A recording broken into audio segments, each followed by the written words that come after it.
We got audio. Hello, Peter Mosely. Hello. Um, yeah. So, what were we just talking about? Um, Unfortunately, I think we're talking about Oh politics. yeah, being disenfranchised. Oh, dude, I was a Andrew Yang guy the whole way, dude. Oh yeah, Oh yeah. I mean, he's young. He's only, I think he's early 40s. I think he was like 41 or something. And it was like listening to him talk. It was like finally somebody who's not just going, the reason that I should be president is because I'm not this person, right? right, Which like seemed like Biden's whole rhetoric was like, he was asked a question like, what would your plan be, for X, like COVID? And all it was Trump has mishandled this. It's like, no fucking shit. We know that. What would right. you do differently? That was the question. Like, you can't answer the question because the platform is I'm not Trump, which is like, okay, that's pretty freaking obvious. Like, we all know this. Yeah, the Um, cop. and with Yang, it was like, he did talk about other candidates. He did say like this is a bad plan, but he would follow it up with like this is my plan. Um, I'm not really on board with him on the whole universal basic income thing, but at least he talked about policies, like the things that he wanted to do, and not just sort of trying to make him look good because other people look bad. Like, Trump doesn't need people to point out that he's a shitty president, right? For most of us, I guess. Maybe for some people, maybe that's necessary, but I was a yeah. Yang was definitely in my top five of the 22 candidates available in the primary. I really liked Mayor Pete a lot. yeah, same. Um, yeah. I mean, just a really smart, experienced guy. Really, for it's especially for as young as he was too. Obviously, lacking some experience, but I mean, that's what we live life for, is to continually gain experience. Yeah, But he definitely had a lot of accomplishments and accolades. Being a veteran, and he's a highly intelligent guy, yeah, and breath of fresh air, new blood. But I guess you just got to deal with these 70-year-olds. yeah. I mean, it's maybe it's ageist, but I think it's like a legit concern of like, hey, is somebody who's almost 80 like gonna have the mental faculties to do this job right? Like, I mean, I remember like when one of my grandmothers got to a certain age, she was like, she got in a couple of accidents, and they were all her fault, and just like watching her drive was really scary. And it was like we were telling her to cut off her foot when we told her she should stop driving, and but it was like, Right. you're not at a place where you can do this anymore. And then by contrast, my other grandmother just voluntarily gave up her car. One day she was like, yeah, I'm done driving, too old, I'm gonna hurt somebody. Yeah. Also, I just Yeah. don't care about driving anymore. Well, and I'll it's just not get my even I'll, really. I'll get your mom to do it. Yeah. Well, and it's not even really about like, having all your mental faculties together. It's just like they're not really out there participating in society, nor have they been in 20 or 30 years. They're just not connected to the constituency. And I just, I feel like that lacks. I feel like I can feel that gap between people that are that old. I just Yeah. I Well, look at and when you see people like Trump and Biden who talk like they understand the sort of common working man, and you're just like, you've never been here. Like, you've come from an elite place, and you've been in an elite place your entire life. You've never worked at 9 to 5 and made $20,000 in a year. right, Like, I right. mean, that's like, how can you tell me what my life is like? It's just ridiculous. Like, Trump especially, he's just, most of his life he's lived in this, he's lived like 15 fucking tax brackets above me, as far as just like, just money. And it's a really big factor. But Yeah. let's move away from this, and let's talk about Hmm. music. um Yeah. yeah. So actually before we do that, how's the construction business during the pandemic? Um, Sorry, I'm actually just now having dinner. That's okay. No Um, one's listening to this. it has been my day to day has not changed at all. Mm. Working in development, I'm like, we're at the bottom tier of essential workers. Mm-hmm. So through any kind of lockdown, I was still going to work every day. I had a letter to carry with me, just in case I needed to verify that I was okay to be out and about, moving back and forth. Never had to present it, but I had an essential worker letter from my company. And Wow. but anyway, I actually got busier more than anything up front. Trying to close houses that we already had contracts on, any inventory homes that we had, trying to, close those out and move the money while there was money to move. But fast forward to now, a few months later, starting to really feel a lot of squeezes in our supply chains. Everything from appliances to shingles. I'm having to order, instead of 1 week out or 2 days out, having to order like 3, 4, maybe even 5 weeks out. And sometimes that's hard to do, to project and order that far in advance when you're building a house, because Right. I kind of have to take everything 1 to 2 weeks at a time. But when I'm ordering appliances for a house and I just started framing it, it's just a weird thing. Yeah. But yeah, I mean, it's been good. I'm very, very thankful that I've still been able to work. My wife works for City Hall, and so she just got sent home. She was working from home up until just a few weeks ago. So she had to live through that experience, and she made a lot of decorative choices while she was home by herself. Was doing this Zoom meetings the whole time with 4 cats walking all over. I think her life was pretty good. Cool. Yeah. But yeah, definitely, thankful that we weren't affected in the way that we could have been. Right. Especially after, we got married February 29th and everything shut down March 13th. Yeah. Wow. So, Congratulations again. Yeah. thank you. If, right in there. We'd gotten married and all of a sudden we're, both unemployed during a pandemic, it would have been like, well, this isn't really working out too well. But, so thankfully we've been able to, get by with all the craziness going on. Yeah. I feel really lucky that, at least for me, that this is happening at the time it's happening. Because even, rewind even 20 years, this wouldn't really be possible. Right. And I had a lot of gigs and tours canceled, but I was able to keep teaching online, which was like incredible. Learning experience, but whatever, you figure it out. If we didn't have the internet and webcams that were really cheap and microphones that were really cheap, I'd be fucked. I really could not. I couldn't be teaching right now. So I'm really, really happy to actually still have a job. So yeah, it's interesting, like the industries that seem to not really have been impacted or even seem to be doing better, perhaps like construction. It sounds like. Although, do you technically work from home all the time? Do I? Yeah. Do I work from home all the time? Because it was a bad joke. Because you're working in houses, you're building houses, so you're. Oh. Bad joke. Sorry. No, my office is my car. Right on. My office was my bedroom for a while, and then I moved, and I actually have like an office now, which is really nice. Yeah, it looks nice in there. You got good lighting going on. Yeah, thanks to my girlfriend. She let me pick that out. I was at Walmart, and I was losing my fucking mind. Like, I don't know what fucking lights to put up. I don't know what's going to look weird, what's not. And she was like, get this, and get this, and get this. You should get this like little ball with the LED in it. And I was like, all right, that's what we're doing. You got some bulbs going on, some like string lights, yeah, like what I have here. Yeah, exactly. She loves these. We've got them all over the living room and in our room, in the living room upstairs. They're all over the place. Mm-hmm. Have you been playing music? Actually, in the very recent, I've been spending quite a bit of time in the studio. Just recording a lot of random things from not random actually. Recording songs from our wedding. For our videographer, we're getting like a wedding video made, so I'm giving her all of the music for that. Wow. So we had a string quartet play the ceremony, seating and ceremony, and I wrote the bridal march and the recessional. And so I had Philip come in and re-record the string quartet parts all on violin. So it's a violin quartet.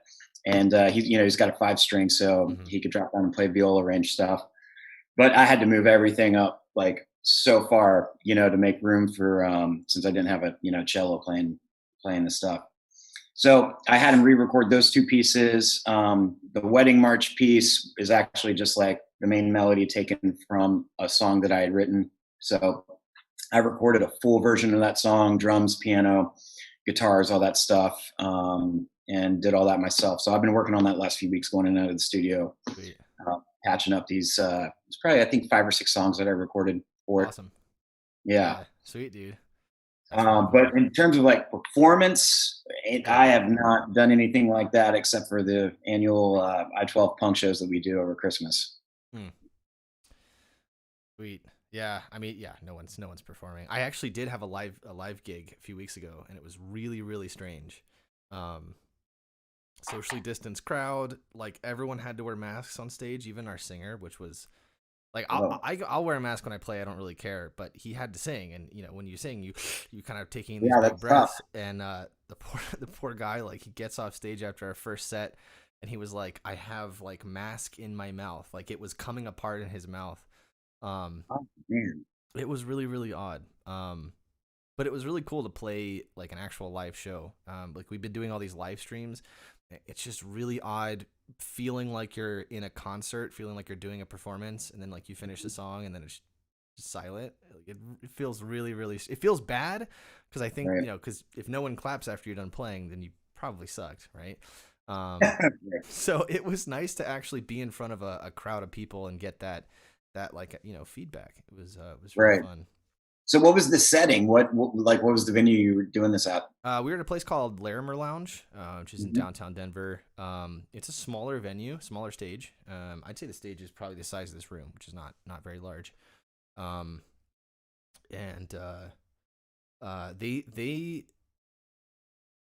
They're kind of known for doing a lot of like they have a pretty diverse sort of range of acts that they book.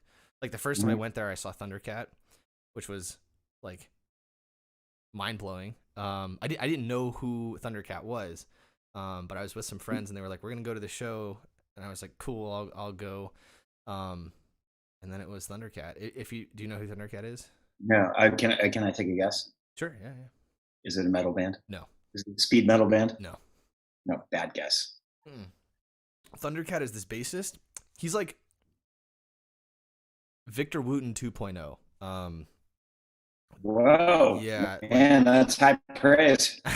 He had like four basses up on stage with him. One of them was like a 9-string bass or something. I probably wasn't 9 strings, but it was a shit ton of strings.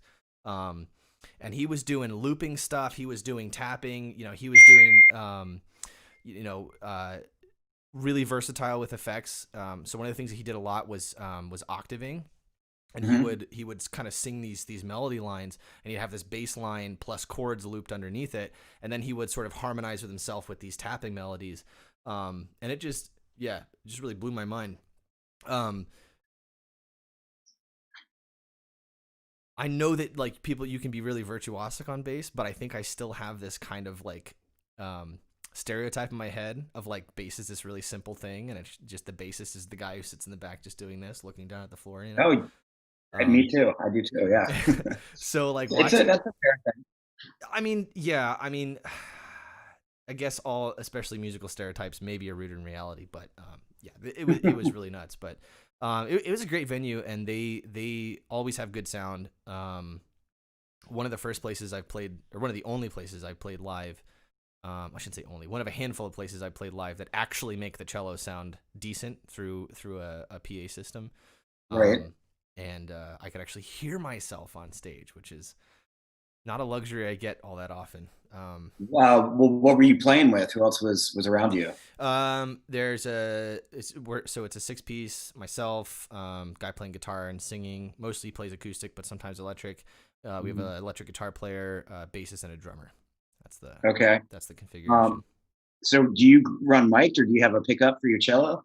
I don't have a pickup. We have this. It's an Audio Technica. It's made for cello. It's a cello specific mic. And it kind of it's got like this rubber like, I don't really know how to describe it. It's got this rubber thing that kind of clips on the far end behind the bridge, and then the mic just kind of sits above the strings. Although I have fucked with it and set it up to where it actually mics the top instead of the strings, Right. which gets a significant amount more volume. And it also cuts out the bow noise, because the problem I was getting was because it like the mic, like if the bridge is here and the bow is here, the mic is right here, so you're getting the sound from the top from down here, but really what you're getting is like the bow sound, Right. which just sounds like static, and it doesn't sound really good. So I kind of messed with it and taped it really weird, and it just kind of sits underneath my bridge. It gets a really, really good sound, but I've played with mics like that before, and still it sounds like garbage, and still I can't hear myself. But that was a really fun show. But yeah, again, really strange with the whole social distancing. I mean, this is a place where normally it's just like there's a packed audience, right? I don't know if there would have been a packed audience for us, but normally there's no tables. It's just a floor. But then they had tables, and they had all the lines and signs being like 6 feet apart. Right. So, but it was really nice to actually get out and play something for once. So do you have more of that lined up? Yeah, we're playing Globe Hall. We're maybe playing Globe Hall, 13th of November, I think. Yeah, 13th, Friday the 13th. They wanted us to do some kind of residency, which would have been like for a week, and it would have been like 2 shows a night. Whoa, it's a lot for these days. And I don't think they're really paying.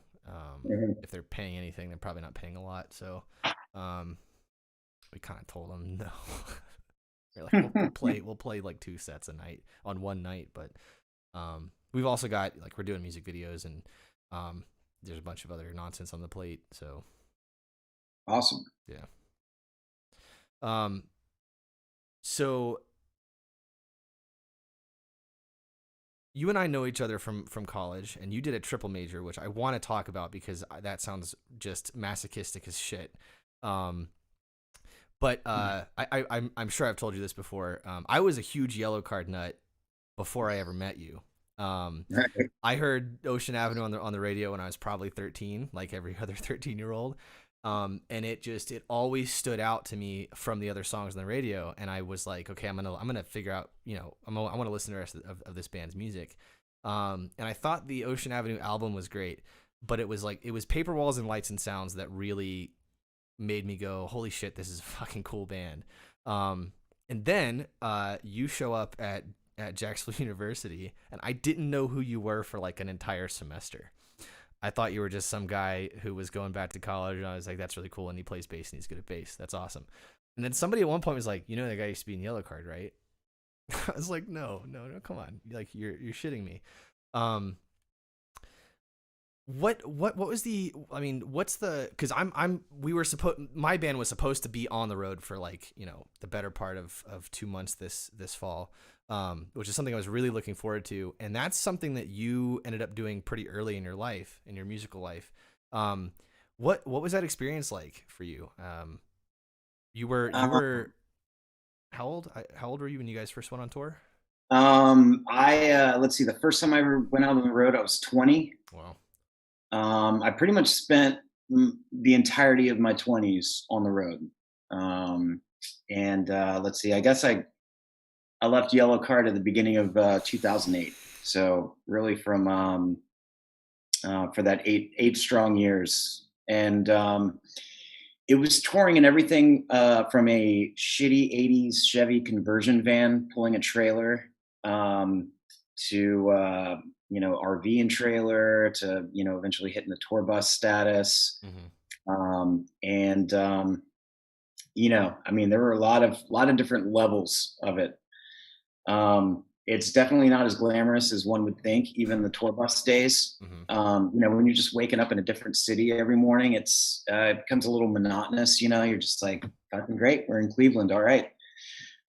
Nothing against Cleveland. I mean, there's something cool to do in every town, but you have to go find it. And sometimes you just don't really have the energy to do that. You just want to, play the show that night and get to the next town. But one of the first times we ever went on the road, it was a van and trailer. And it was within Section 12, and we had decided to do a winter tour through the north. So we were like driving no shit from like Buffalo to Washington State, on some portion of this tour. It was January into February. It was about a month and a half long tour that we were kind of out and about.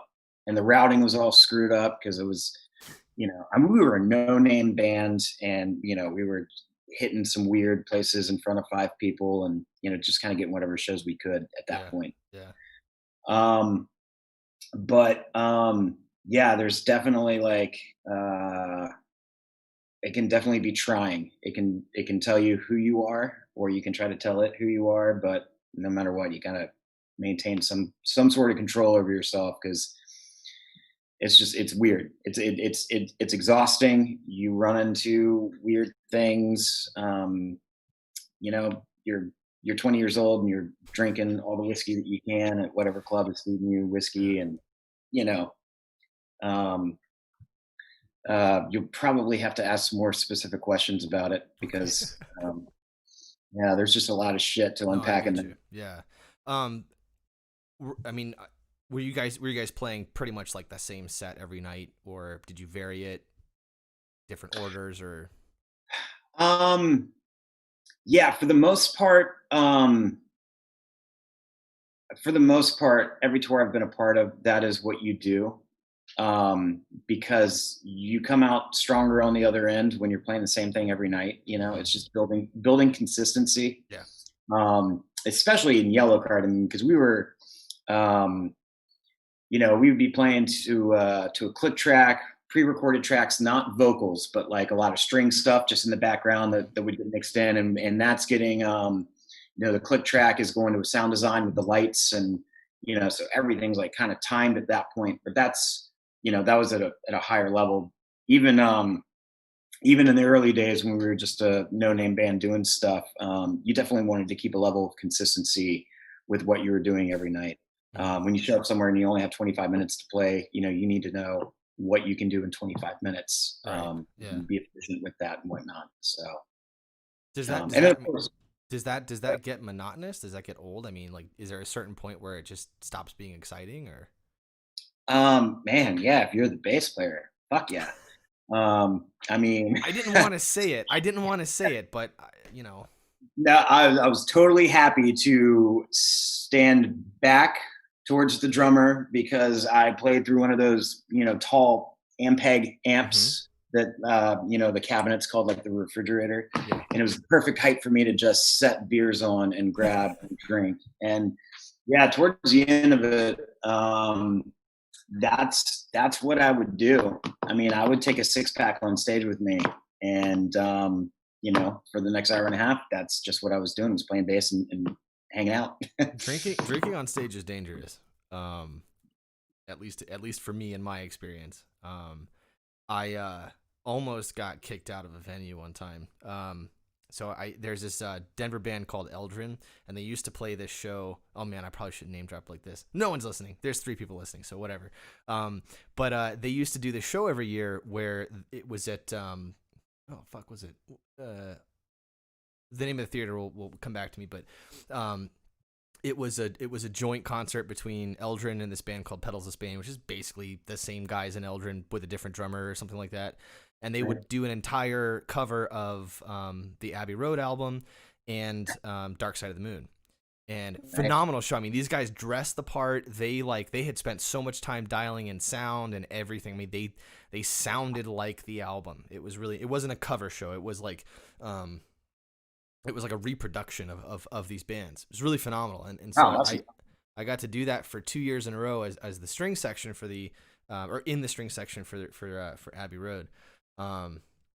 And this is a relatively large theater, and these guys draw crowds. And this was one of the first times in my life I had been on stage in front of a crowd that was just fucking into it, super into it. I mean, I'm sitting on stage, and there's this span of like 4 songs where I don't play, and I was just like, I want a fucking cigarette. So I just said, fuck it, and I lit up a cigarette on stage. And then after the song ended, I realized, oh, no one kicked me off. So I kept smoking the rest of the night on stage. And people were tossing me beers from the crowd. It was hilarious. So the next year happens again. They're like, do you want to play the show? Sure, I'll be there. So I show up and I walk in, and the first thing, Josh Lee, who is one of the guys who's been on the podcast, who's the violinist for Eldrin, he stops me inside the door and he's like, "Dude, before you come in, they told us your cellist can't smoke on stage, or you guys won't be allowed back. Like we'll kill the show." And I was like, "Oh fuck!" But I don't remember. I think that I played nothing for like the last half of the set, probably, because I had gone through at least a 6-pack of Tall Boys on stage, especially during those couple songs where I didn't play, because these guys were just killing it, and I'm just sitting there on stage with these musicians, crushing beer, and people from the audience are like seeing that I'm out, and they're bringing me more alcohol, and so after the second one, I kind of realized I should probably not do this much on stage, because I kind of lost it. I just wasn't there. But it was a blast, and yeah, I noticed, as you know, in that second show, as I was going throughout the building, there were a lot more signs around that said no smoking. Oh yeah. And I can't help but think that it was because of me. I'm kind of proud of it in some way. I feel it's weird, but I'm kind of proud of that. Right. Yeah, I honestly, I mean, for as much as, I mean, playing shows 4 or 5 nights out of the week, I never had any that I can remember terrible experiences with like just being too drunk. I knew what my capacity was. Right. And I mean, come on, playing bass in a pop punk band, I'm not playing anything like super demanding. So, I could figure out what I could handle and what not. One night in particular, this is the only bad night I can remember. And Ryan and I, the lead singer, we were playing in Chicago at Riviera Theater, and it was Florida, Georgia weekend. And he's a big Georgia fan. I'm a Florida fan. We went and we watched the game together. We ended up getting in Florida, Georgia, like, argument, like, fuck you, your team won, I fucking hate you, whatever. And then we had to get on stage and like play, and we were both just like trashed. And I think the show went all right. I've never had any sort of like fall off stage or pass out on stage, or like where I'm just really like fucking shit up because I'm too drunk. That's never happened. But I do know I've walked off stage a few times and go, oh my God, wait a minute, I'm pretty hammered right now. This is all right. Yeah. Playing stoned is something that I had a problem with, though. Yeah. I couldn't do that because in a live venue hall, like frequency and phases would really start to fuck with me, and I would have a hard time finding pitch to sing to. Because there's just a lot of like chaotic noise going on, so I could never find anything to like latch onto. So there were only a few times that I would like smoke and play. I learned my lesson pretty quickly with that stuff. I'll smoke and jam, but if I have to like perform, I can't. I'm always late to the beat. That's like the biggest thing for me. My sense of rhythm gets completely jacked. Right. But also I get too spacey, and I miss entrances, and I get, like I'll get too caught up in like, oh, this sounds really cool. Oh shit, I'm supposed to be playing right now. I missed it, and now I have to kind of recover, and that's not a good feeling when you're in front of people realizing that you fucked up that bad. It's one thing to like, oh, I missed a note or something. It's another thing to realize like you just completely missed your entrance.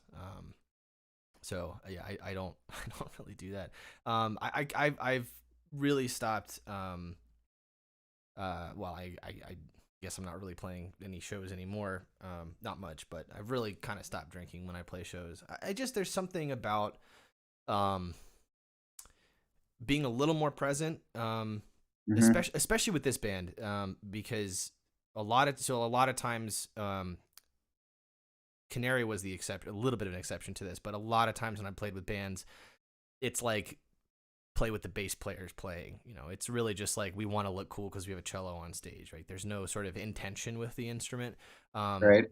With Milquetoast, it's like I'm a backup singer, and I'm not actually singing, but the musical role that I'm playing with the instrument is as kind of a backup singer, and as a lead instrument and as a sort of rhythm and harmony instrument. So I have like multiple hats, and some of these parts are actually really difficult. Both the ones that were written before I joined and the ones that I've written since. And so it like really takes a lot of, it's difficult. I mean, it's actually really, really hard, which is one of the things I like about the group. I actually have to practice for it. It's a lot of rock bands. It's just sort of like, oh yeah, it's just 1-4-5 and then a 6 randomly, you know. Right. But Canary was kind of the exception, and Inspection 12 actually. I spent a lot of time working on Redefine on that music, because it was actually relatively challenging in quite a lot of places, at least for where I was then. That's such a great album. I listen to it every once in a while. I actually only a few years ago discovered the hidden track. All the different voiceovers. Yeah, for the dog. Yeah. Right. All the dog puns. And that was great, man. I don't know how it happened. I think I just let the track go. Like I don't know how I never got it somehow, but I was just like, did Spotify shuffle me to some weird ass band? Oh wait, no, this is still I-12. Like, did it scare the shit out of you when it came in? A little bit, yeah. Yeah, it always gets me if I let that happen. And then I remember listening to it and being like, this is fucking hilarious. It's all these dog puns. It was really great. Yeah. I still there's still that's probably one of my best memories from JU is recording that with Edward and did Jake play viola on that? I don't really remember. Viola. No, we had a viola. And yeah, Jacob played the first few like recital performances that I did in my pieces. That's right. And then Mamie came in after Jake had left.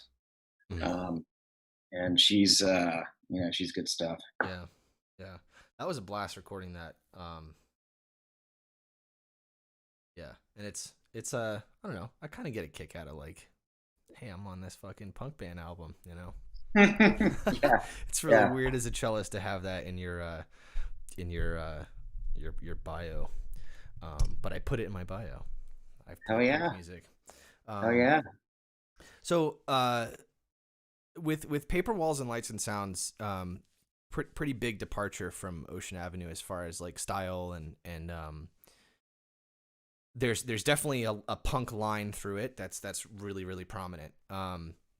But it's very, very different, mostly with the inclusion of strings and sort of all of these sections that are really kind of orchestral in their composition. What was that like? How was that decision as far as like moving the band in that direction for sort of a maybe a little more progressive of a sound? I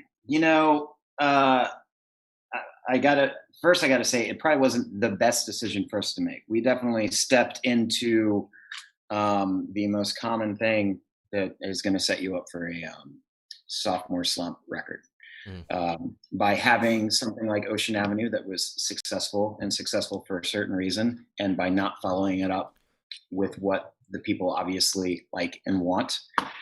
But we, I guess, decided that we'd grown up really, really fast, and we wanted to, we've all got punk rock in our roots, but we also all have like Guns N' Roses and Metallica and like, Foo Fighters and, so I think in the back of our minds, we wanted to make a grown-up rock record. And when Ryan and I lived in New York writing it, that's something that we would pass around jokingly, is that we were making a big boy album.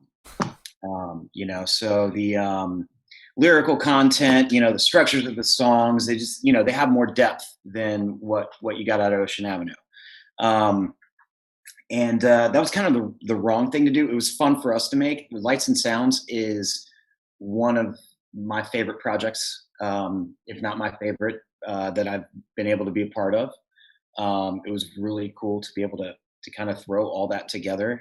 At that point, I was not, our violinist did all those string arrangements. Every now and then I might chime in with, some melodies or, inner voicings, but most of that was all him. I was not dealing with notation or string arrangement or anything at that point. I was Mm. more just, songwriter, structure, arrangement guy. But yeah, we really just decided to make what we wanted to make. And I think we kind of suffered a little bit for it, but I wouldn't change Mm. anything about it.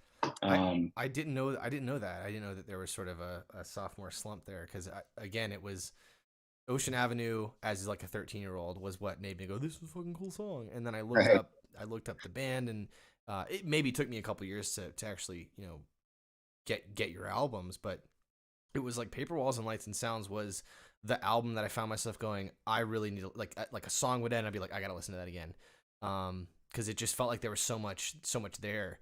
right, Not that like Ocean Avenue doesn't have like re-listen value, because it absolutely does.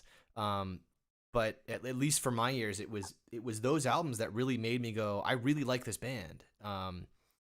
There's some I like seeing artists who you can trace a progression as far as sound. hmm, Well, that's it's not that you can no, sorry, it's not that you can trace a progression, because that kind of sounds like there's sort of some sort of linear upward motion, and I don't really mean to imply that, but that like you're not necessarily gonna know when a new album comes out. You're not necessarily gonna know what it's gonna sound like.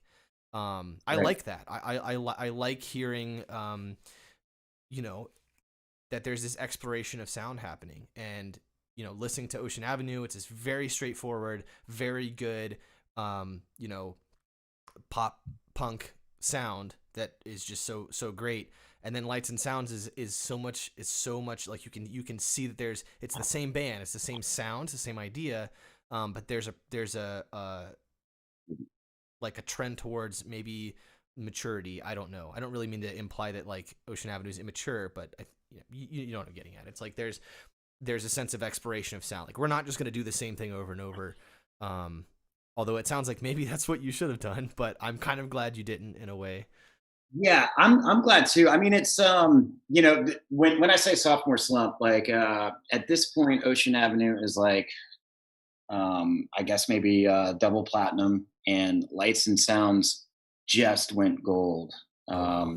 at the end of last year. So and that's United States sales, but that'll give you an idea how much it kind of dropped off. That's really interesting. Um, Huh. yeah, and so I mean, Ocean Avenue was the weird thing about Ocean Avenue is we had written this album at a mountain house in Big Bear outside of LA.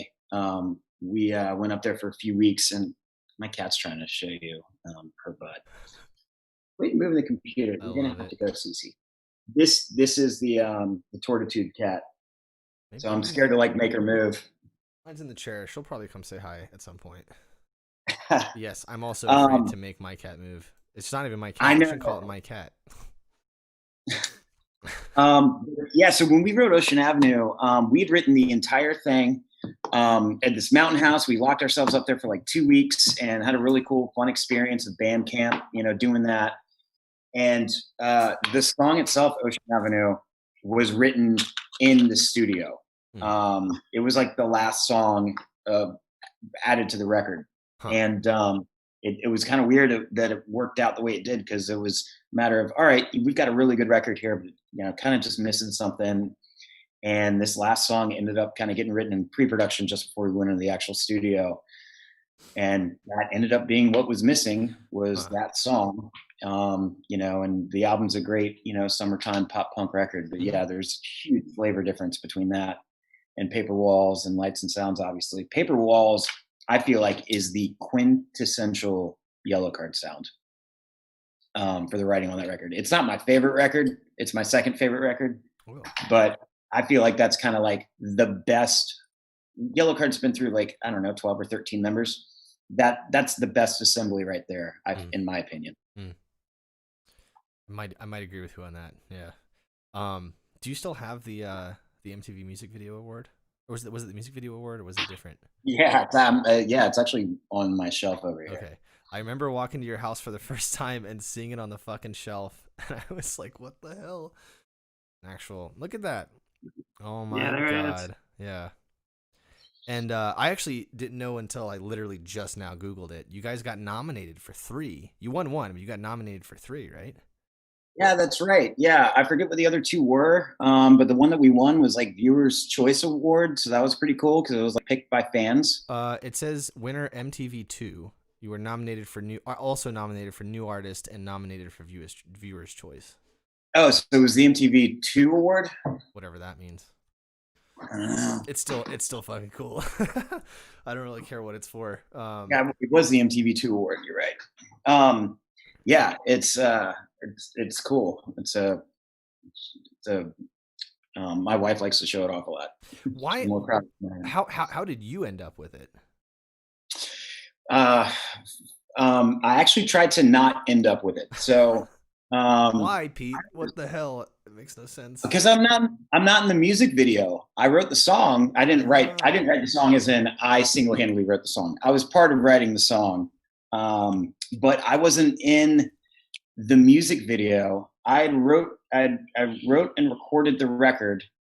And when I was growing up, I hated MTV. I liked in my earlier I liked pop radio when I was like 9 and 10, but I didn't really like grow up, playing air guitar with a tennis racket or, I didn't have that kind of, oh man, I want to be Axl Rose or whatever. Right. And so when we were making that record, I feel like I knew what it was going to do. I feel like I knew it was going to be big. It was going to go to MTV, and I didn't like MTV. So I actually quit the band when we were done recording Ocean Avenue. And I quit the band it was about maybe a year, actually, about 11 months, 12 months. I was out of the band and I had moved back to Jacksonville. That was in like February that I left. Record came out that summer. And I came home and I started working, not the same what I'm doing now, but I was working in construction. And honestly, I was out on a job site and I heard Way Way on the radio. And I was just like, I fucking gave up playing guitar for a living to swing a hammer for a living. So I had decided to ask if I could come back. And I had just gotten done like signing whatever lawyer papers I needed to like relinquish, my part in the band or whatever. And it was like the next week I called Ryan and I said, hey, I just got done talking to lawyers about getting out of the band who I talked to get back into it. And they, very thankful. They let me back in. I think that they, saw value in, just my contributions and, let me back in. And so my first show back was the following March after I'd left, and it was on Jay Leno. That was the first performance after being away from them for a year was on Jay Leno. So that was pretty cool. Worth coming back for. Wow. So anyway, the video for Ocean Avenue was made while I was not in the band. I see. So there was a guy that filled in, for that year that I was out. And when I got the award, I honestly tried to get Alex. I tried to let him have my new man. I didn't feel good about not being in that video, and they wouldn't let me do it. They had my name on the trophy award or whatever, and they wouldn't make another one. So wow, so your name is on it. My name's on it, yeah, but I'm not even in that. Yeah, I'm not even in the video. Yeah, so I knew that you weren't in the video, because when I learned that you were in Yellowcard, I went and watched the video because I was like, you're like, bullshit. I want to find him. Well, no, I mean, I believe. Well, I looked it up on Wikipedia and I was like, oh, there he is. And I watched the video and I was like, that's not Pete. That's somebody else. And I never ended up asking you about it. It's interesting. Clears up like a many years long mystery for me, like why you're not in that video. I thought maybe you. I don't know. I thought maybe it was something like you couldn't be there or something, and they just got some guy to fill in. We can make up a cool story. I was in rehab. You had coronavirus. Oh wait, that doesn't work. Yeah, I got COVID 05. No, I got COVID 03. Would that have been bird flu or something at that point? I don't know. It was just before that. Just before. Yeah, bird flu was like 05, right? Or, I don't know. It doesn't matter. haven't brushed up on my pandemic history Yeah, bird recently. flu was around then. The swine flu was '09 Yeah. or 10 or whatever. It's really interesting because when, not to like drastically change topics too much, but like when there was first word of the whole coronavirus thing last December, I remember thinking, well, this is going to be the same as the last two that we heard coming from China, and that there's going to be a handful of cases here, and then it's going to be fine, and nothing is going to change. And then I remember this would have been so early March, like right before the 19th. I was leaving my job at the elementary school I worked at, and the vice principal walked up to me and was like, "Hey, because I worked at the school, but I didn't work for the district. I worked for the Colorado Chamber Orchestra, and so I'm not in the loop with the district. Like I don't get their emails or anything. So the vice president comes up to me, or the vice principal comes up to me and he says, "Hey, what are you gonna do about this whole thing?" And I was like, "I don't know what you're asking me." He was like, "You know that like we're canceling school tomorrow, right?" And I was like, "No one told me that." And then I thought, oh, well, it'll be over the weekend, and then because I was like, everyone's freaking out. It'll be over the weekend, and then we'll realize it's fine. And then it never came back. And then, I spent the next couple months until the summer teaching exclusively online.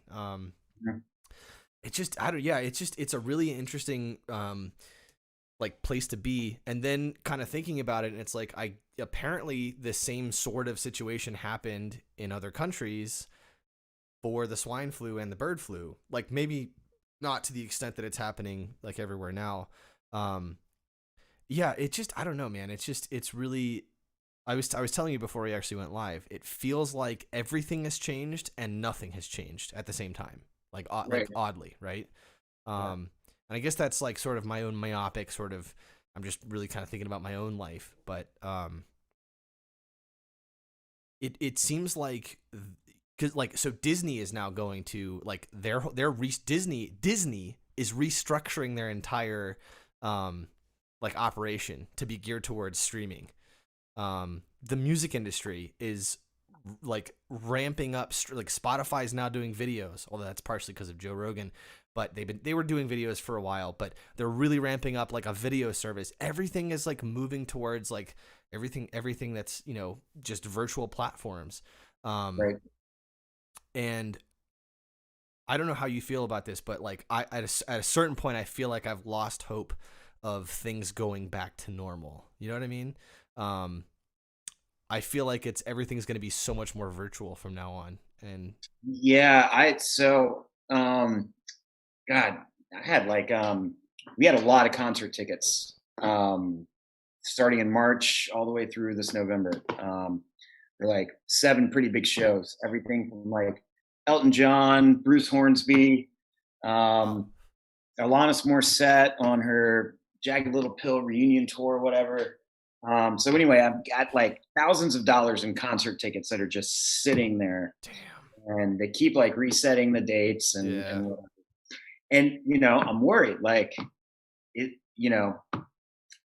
I gonna actually go see that Elton John show, or when's that shit gonna be normal again? I mean, because we're pretty big about going to catch shows wherever they happen. We travel for them. We we catch anything obviously that's passing through here through the region. And I mean that's the biggest thing that we feel like we've missed out on is having that opportunity to go enjoy live music. And everybody has something in their life that they've missed out on, because of this, or that they're lacking now. That's just us. I don't want to minimize what other people. No, totally. But I feel the same way because, like I said, my day to day hasn't really changed, but there's a lot of different things, you know. So I mean, so same for me as far as just like live concerts. I miss the symphony. I really fucking miss it. Like, I'm really, really lucky to live in Denver with the Colorado Symphony is like a criminally underrated orchestra. They are in fucking incredible.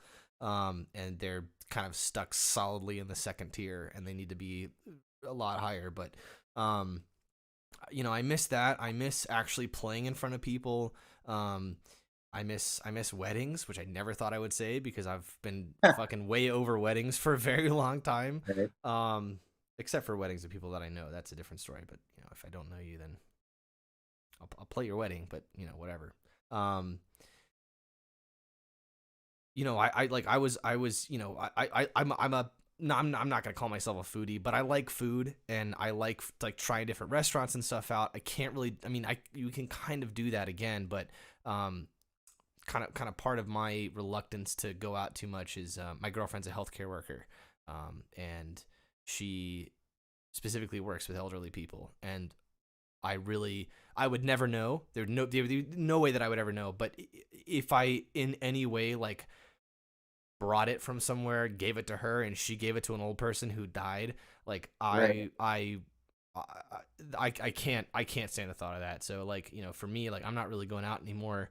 And yeah, it just seems like especially for things like music and like comedy, and a lot of other sort of live performance arts, until we figure out the latency issue, you're not going to be able to replace a live show with playing a show over Zoom or something like that, or like any of these other live Right. stream things. Like I was telling you earlier, the very surreal and strange and unsettling experience of playing a live stream and knowing that there's like 80, 90, 100 people watching, and yet we finish playing a song and it's just dead. It's just silent. There's no response. Like, I feed off of that. Yeah. Like when we did the live show, dude, I felt like I was in a trance, you know, like I was just so into it. We were hearing yells and screams and applause from the limited number of people who were there. There was only like 20 people there, but it still like fed into like my experience of actually playing these songs. Even just like having these, like, you know, having all these conversations over Zoom, it's very, very different from having a conversation in person. There's something about, I think it's the latency for me. There's something about that latency that I just can't get over. And the lack of having other people in the same space, you know, it's really different.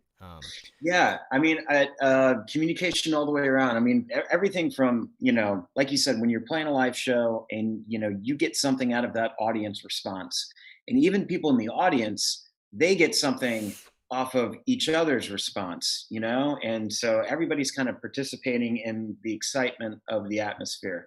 Um, the first time I haven't taken part in any live stream performance at all, but when like the late night circuit shows started trying to come back on, you know, the first few times I watched like Stephen Colbert or Trevor Noah, and I was just like, you know, It's that was funny, weird. but I'm not gonna fucking laugh because I didn't hear the audience laugh. Yeah, You know, and yeah, I was like, and 100%. what, Yeah, you know, yeah. I could tell that was having an effect on. I could recognize the humor, but I didn't need to chuckle about it because nobody else was. Well, I it's didn't want to like be the only one. it's like you're validated in the fact that like I find this funny and I'm laughing, and the fact that everyone else or most of the people are also laughing validates my interpretation Right? of this as being comedic. Yeah. But if you're by yourself, I don't know, it's a little different. Uh, yeah, it's made me think a lot about the role of the audience with performance, and I think that I have like my perspective is kind of different on this, I think, than a lot of other people, because I have a lot of experience in the classical world and a lot of experience in the non-classical world. And Mhm. the role of the audience, the sort of expected behavior of the audience, is vastly different in those two worlds. If the second movement of Beethoven's Fifth Symphony, which is, I think, one of the most brilliant and beautiful things ever written, when it concludes, you Mhm. sit there and you shut the fuck up and you don't say anything.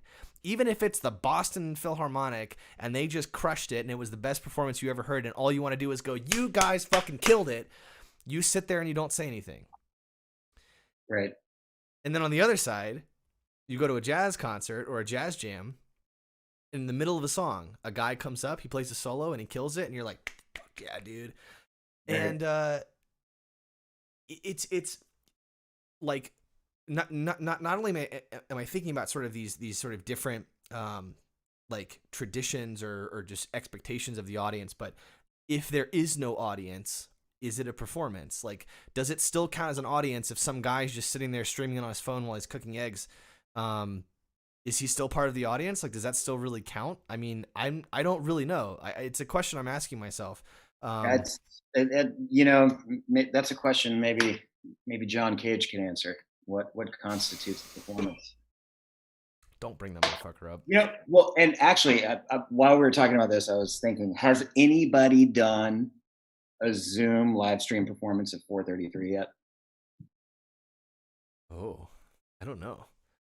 I think that you should look into that. Should I do it? Somebody needs to if it hasn't been done yet. I don't want to do it. I don't want to do that. You don't want to do it? I wouldn't either, but it's not a bad idea. It's not a bad idea. I just like my problem with that piece is I think conceptually it's brilliant.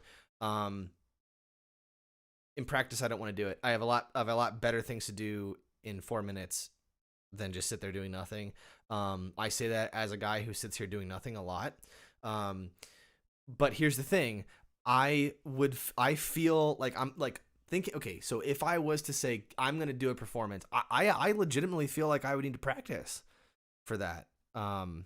Because the last thing that I want is to be sitting there halfway through this piece and start laughing at how ridiculous it is. You know what I mean? Like, I would have to practice. I'd have to actually do it before I quote unquote performed it.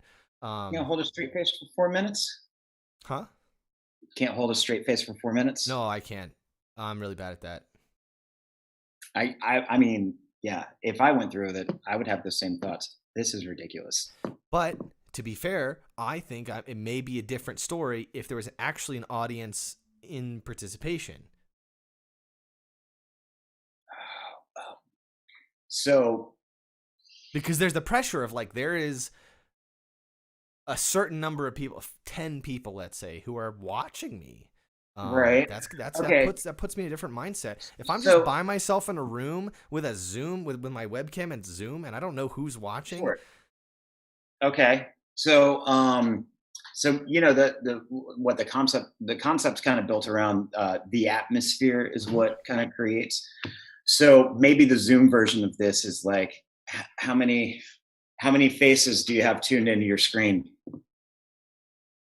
And that's what the performance is actually looking at everybody just, watching nothing for 4.5 minutes.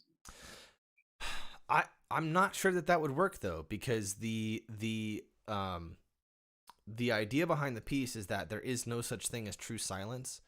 So it's funny because I'm glad you didn't do this, but a lot of people, like, when they describe the piece, they say, well, it's 4 minutes and 33 seconds of silence. No, it's not. Right. It's never silence. Yeah. There's AC turning on. Listen to some performances. There's people, some old fucking lady somewhere is unwrapping a fucking peppermint and it's, and all you can hear is that, right? And the idea is that, I mean, John Cage's, mindset was that you can listen to quote unquote noise as music, that there, at a certain point, if you have a certain sort of aesthetic, the line between noise and music begins to break down. There's a really great video, short, it's like maybe 10 minutes, of an excerpt from an interview with John Cage where he talks about what he means by silence, and he doesn't mean no sound. He means something different. And so, he sits there and he's like, sometimes I sit out, next to my window in my apartment in New York, and I just listen to people walking and talking and buses and going by and cars and horns. And I listen to it as though I was listening to a symphony. And so his idea is that it's more about a mindset approaching sound than it is about how the sound is constructed. Which I think is fascinating, because this gets into the idea of like music as a universal language, which I'd love to hear your opinion on. But if you were doing that piece in a Zoom call, the next question is, are people muted or unmuted?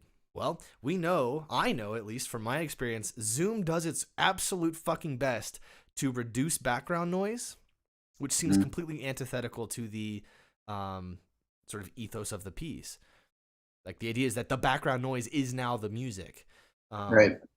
So I don't know. I mean, but then do you have your Zoom participants just randomly, picking shit up? Like, that's but that's not really in the piece. I don't know.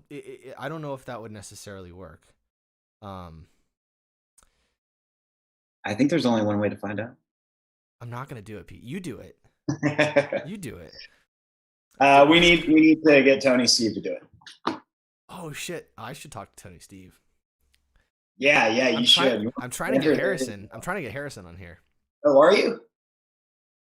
Yeah, I talked to him about it and he was like, sounds good. And then he stopped responding to me. So, and that's that. Yeah. Listen, I am not above bugging people. I will hound you until you tell me to fuck off. That's actually what happened with Pete Davis, who's one of my favorite musicians. I just fucking bombarded him with Facebook messages until he responded. And I figured, this guy doesn't know me.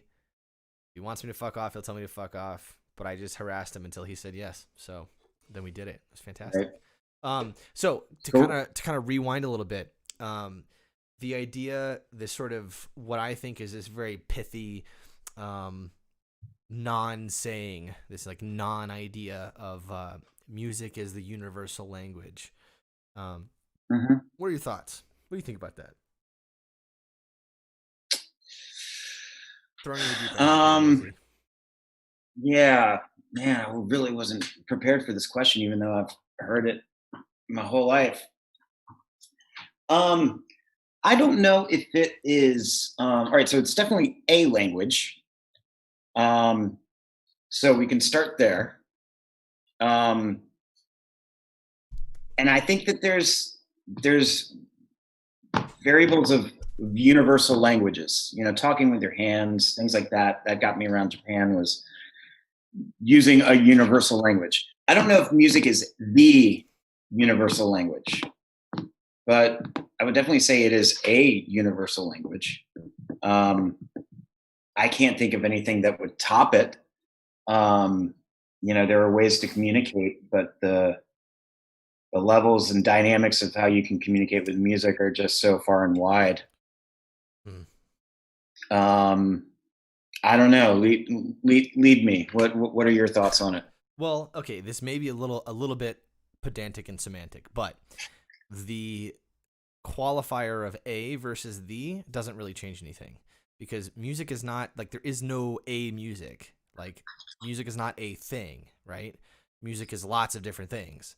I think at a certain level of resolution, you can say very, very basic things about what might qualify music, but then you're just really getting into, again, this sort of semantics. Music is the universal language. It's clearly not, because you would expect all cultures to kind of come up with the same kind of music, and that's obviously not the case, right? Music is a universal language. Well, what if we replace music with English? English is a universal language. English is not universal in the sense of that everyone kind of deals with it, right? So it doesn't make sense to say music is a universal language, because music, there isn't one music. Like, music isn't a thing. It's a bunch of things under that kind of umbrella. I don't even think that music is necessarily universal, because there are people, actually a staggering number of the population, I think it's 6% of the population, who do not enjoy music. Like, this is like a studied fact. Like, when you and I listen to music, we have some sort of emotional response to it. It might be good, it might be bad, it might be disgust, it might be I fucking love this, it might be nothing, right? There are people who have, I think it's called anaphasia. I'm going to have to check myself on that. It doesn't matter what it's called, but they do not have an emotional response to music. It does nothing to them. Now, these are not the same people as like psychopaths, for instance. So these are people who they're able to empathize with other humans. They're able to like understand and value the thoughts and feelings of other people, but music does nothing to their own thoughts and feelings. So, 6% is a pretty significant portion of the population, right? Like, we're not talking about less than 0.5% or anything. 6%. Yeah, that's a lot of people. So I think what people are getting at when they say music is the universal language is that music is a language. Not even that music is a language. Music is language, because it doesn't make sense to say music is a language, because again, English is a language. That's true. But English is one language, right? If you say music is a language, it's kind of the same thing as saying language is a language. This doesn't make any sense, right? Language is a tautology. I'm super down with tautologies, but it doesn't really get us anywhere. But if you say music is language, that kind of brings you into a different realm, and it actually makes a lot of sense, because like what if the purpose of language is to transmit information from one mind to another, right? Mm-hmm. That's the way that we use it. Right. There are various sort of levels of detail, as far as like there's rudimentary levels of language and there's really, really specific levels of language. But still the intention is to convey information from one brain to another. There are birds who have up to I think it's like up to 300 different calls. There's this one bird species that has up to almost 300 different unique calls that all mean different things. Things like "there is a snake" or "I have found food" or something like that. And so again, the idea is that they're conveying information from one mind, one brain, one entity to another without actually kind of having to show you anything. Music does the same thing, but it doesn't convey anything that's necessarily very specific, right? It can convey an emotional effect if you understand the language, and that's where I think things become really clear for me, because Cantonese is a language. I don't understand a single syllable of it, but it makes sense to a lot of people. It makes sense to more people probably than English. That, you check me on that. That may not be true. If you understand the language of, like, let's say classical music, you and I might be able to listen to the same Chopin etude, and we might be able to independently come up with more or less the same sort of characteristic or attributes emotionally of that piece. But it's clearly not universal. So there is, ba da da da da da da, like a major pentatonic scale in Balinese music. Like we associate that with something that's like major and happy and bright, whatever. In Balinese music, that scale is used by a particular ensemble that mostly performs for cremations and funerals. So that sound is described by Balinese and Indonesian people as bittersweet and melancholy, which is very much the opposite of happy and bright, right? So these tones can't have the same, like, it's pretty clear. I mean, we don't even have to go to other countries. If I play Meshuggah to my parents, they will tell me to shut that shit off, right? But I love it. It means a lot to me. Like, I get so much out of it, right? If it was universal, you would expect everyone to understand it regardless of your experience with it, right? Yeah. So that's kind of my take on it. There's kind of one point where I'm stuck, which is the idea of that music is language. I'm not actually sure that that's really true. I think if you look at it as language, it can make sense, but that doesn't mean it really is language. Does that make sense?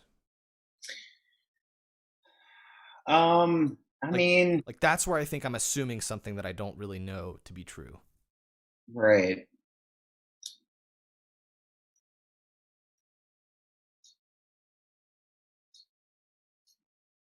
I don't know. I mean, as you've studied music for longer than I have, I didn't start looking at notation until, I don't know, 7 years ago. Would you say it's overrated? Notation's overrated. But I mean, for you being around it, I mean, I don't know. For me to be able to write something down and give it to another musician to play back, that is a form of me writing down some words and having somebody speak them back to me. And that's a very surface explanation, but no, but that's a good point. I mean, I was playing the third Bach suite today, and I kind of had this little moment where I was like, isn't this crazy? This was written 300 years ago. I can't talk to this guy. I can't talk to Bach. I can't really know a lot about him except by what he's written. And that includes like German, the written word, and the sort of written music. So, well, okay. So do you think computer coding is a language? Sure. I don't know anything really about computer coding, but I don't either, but I was kind of thinking, in terms of, notation and putting something down that has dynamics worked out and, slurred bowing and whatever, and you put it in front of this performer and they play it, acknowledging all of the things, not just the dots and the stems, but Mm-hmm. all of the other things that you've compacted in there, for dynamics and whatnot. Um, that's like coding in a way, you know, that you've got, a series of things that's going to make somebody do something. Uh-huh. So, Uh-huh. I give you music and you play exactly what's there on the paper. And I don't have to tell you anything else except for, I don't have to tell you anything, you know, you're able to just take it off the sheet. So that's it's definitely a form of communication. So maybe language might not be the right word, but it is a way to communicate. Yeah, no, that's a really good point. But the Yeah. yeah, the whole universal language thing, I feel like that's I mean, it sounds really sexy and romantic, Yeah. Like, oh, everyone can but appreciate music. Well, you think that about the music you like. Um, right, but yeah. Yeah, because whenever I say that, like, oh, music's universal language, I think of, Tchaikovsky's, Romeo and Juliet suite or something. That's what's playing in my mind. That's what I'm thinking. Everybody will hear this and think the same thing of two people running across the hill towards each other, and right. Yeah. But that um, like to be fair though, that and maybe this plays more into the idea that it is a language or that it is just language. Um that's true for like every bit of like media, like movies, books, whatever. There may be, you can have a book that's just super popular with most people. You're still going to find people who go, that's garbage, right?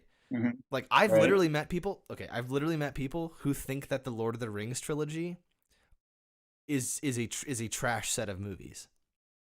They don't Huh, like them. But most people think that they're masterpieces because they are, but whatever. yeah, Um, but there will always be people who are not going to pick up on the same thing that everyone else is doing. What's interesting is it seems that they're at least, but it's hard though because now we're kind of making delineations between like good and bad, but that's all subjective, right? So, um, ah, but so it seems like with things that like a famous book or a movie or something that's really well known, it seems that like most people are going to have the same kind of reactions to it.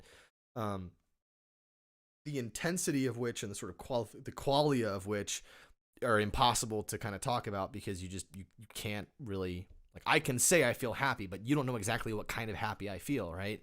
Um, so you kind of get into this thing of like, isn't it interesting that there seem to be these things that appeal to most people? You're always going to find the outliers who don't like it, but it still seems to appeal to most people for kind of the same reasons, right. whether it's music or movies or books. So it seems like there has to be something kind of communicated there, um, unless you're a solipsist, in which case everyone is just a figment of your own imagination, and so it doesn't really matter. Yeah, like when you start talking about books being a language. Well, I mean, books are written with language, so that you start calling everything a language. You can call everything a language. You can call interior designing a language. Somebody walks in the room, they can tell a lot about you by what your mojo's going on the walls. That's a real no, but actually that's a really good point because I think I started this by saying language is like a means of communicating information. Right, right, But yeah, right. it does seem kind of absurd to say, well, the way you set up your living room, well, but at the same time, you kind of can though. Like if I didn't know who you were and I walked in your house and I see these guitar, ukulele, and bass on your wall, I would go, this guy's probably a musician. I may be wrong because you may be just some fuck who pretends and thinks it's cool to have a guitar on his wall, but I might be right if I looked at it and said, well, this is a Taylor and this is a really nice bait. Like this is money right here. Like this is not like, some thrift store finds, right? But Right, right. it would still tell me something about you. Um, But yes, but so then it's like I'm not using it to communicate anything to you, but you are um, using observation.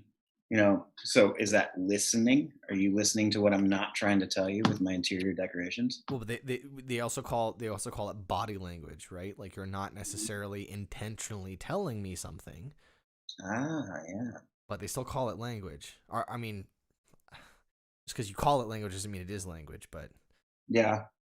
I'm kind of reaching the limits of my like knowledge at this point. I'm not a linguist.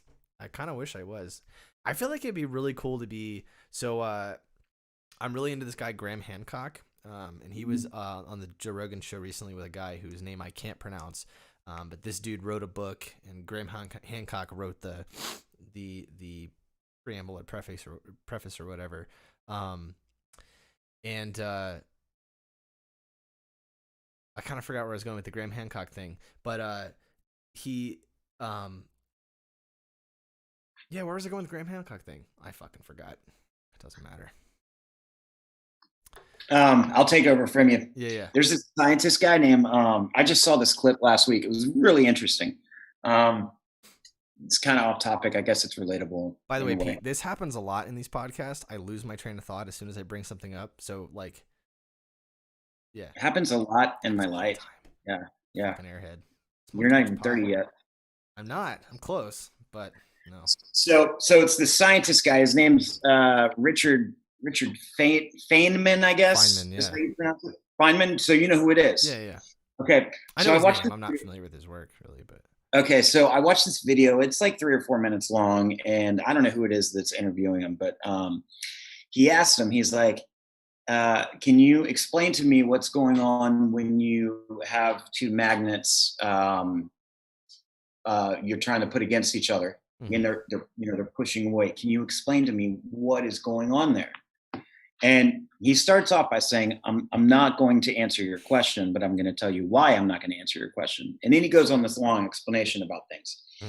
And essentially, the gist of it, I'm going to try to get the gist of it out, is that in order to explain something, you have to assume that somebody already has some basic level of knowledge of what you're talking about, right? So he's like, well, I can tell you that the protons and the neutrons and the photons are, in the air fighting against each other, but you don't know what any of that really means. Yeah. We'd have to start busting into this corner of science to and I'd have to know that this stuff if I'm going to start talking about things. Otherwise, it turns into a constant question of why. Yeah. Or what? And he used this example of like Aunt Millie had to go to the hospital. Well, why did Aunt Millie have to go to the hospital? Well, she fell and she broke her hip. And usually that would be the end of the conversation, right? But he goes on and he expounds this whole thing of, well, why did she have to go to the hospital? Well, because that's where people go to get better. Well, how did she get there? Well, the husband took her because he cares about her well-being. And he just goes in this, this rabbit hole of like, but it's like talking to a 6-year-old of, where they ask you a question and you say, you give them an answer and then they go, why? And then you give them an answer to that and then they go, why? So that just came to mind when we were talking about language and conveying things and, maybe even with all of the information and language and words in the world, sometimes, like science, it's not that I'm a science denier whatsoever, but I have a hard time getting my head around things. Like I took anatomy and physiology for my science classes.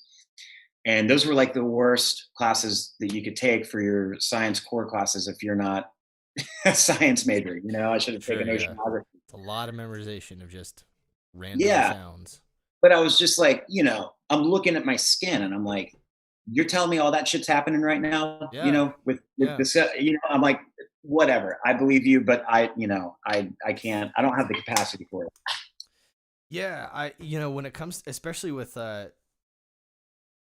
so one of the things I've always been really interested in like religion, partially because I was raised religious and I've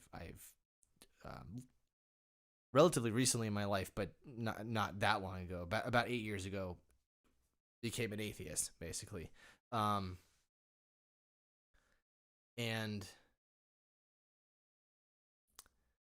I have a real problem because, I went from being raised in a place where like evolution's not real, global warming's not real, all of these reasons, the reason they aren't real was all based in theology. And then I got to a place where that theology, I accepted that theology does not apply, right? Or at least I saw no reason why it should.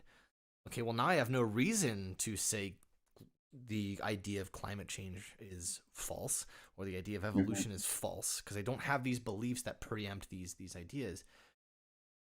The problem is I also don't have the experience or the knowledge or the vocabulary to really get into this stuff. Like, I have a basic knowledge of what DNA is. As soon as you start talking about shit like alleles, I'm fucking lost, right? And so the problem is like, I don't want to just go around going, I don't know.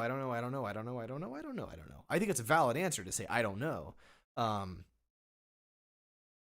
But you kind of end up in this place where, like, you do need, like, science is complicated. It's a real thing. Like, I'm not a science denier either.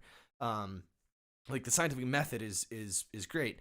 But when it comes down to, like, science says this, okay, why does science say that? I'm either going to have to spend the rest of my life understanding all of these different fields of geology and chemistry and all this fucking nonsense. Right. Which precludes me from the shit I actually want to do, which is just play the cello all day. Or I can just accept it, which I don't think I should if I don't have good reasons to. Or I can just go through life going, I don't know. Which, Right. I don't know. I mean, I really, it's a bit of a quandary for me. Right. And there's the fallacy of, you know, like the argument from ignorance of, like, just because you don't know doesn't mean you need to pick something. Like, I've talked to people before. I've talked to religious people before who are like, well, if God didn't create it, who did? First of all, why is it a who? That's like the big question I have. But, like, why can't you just say I don't know? And then a lot of times the response is, well, you have to pick one. And it's like, no, you don't. Like, but I also don't want to go through my life just not picking anything, because I'm always going, I don't have enough information. I don't have enough knowledge. I don't have this, you know. And so I'm just kind of stuck in this place of just feeling like I don't know anything. I know that there's a liquor store down the block from my house where I can buy beer and cigarettes.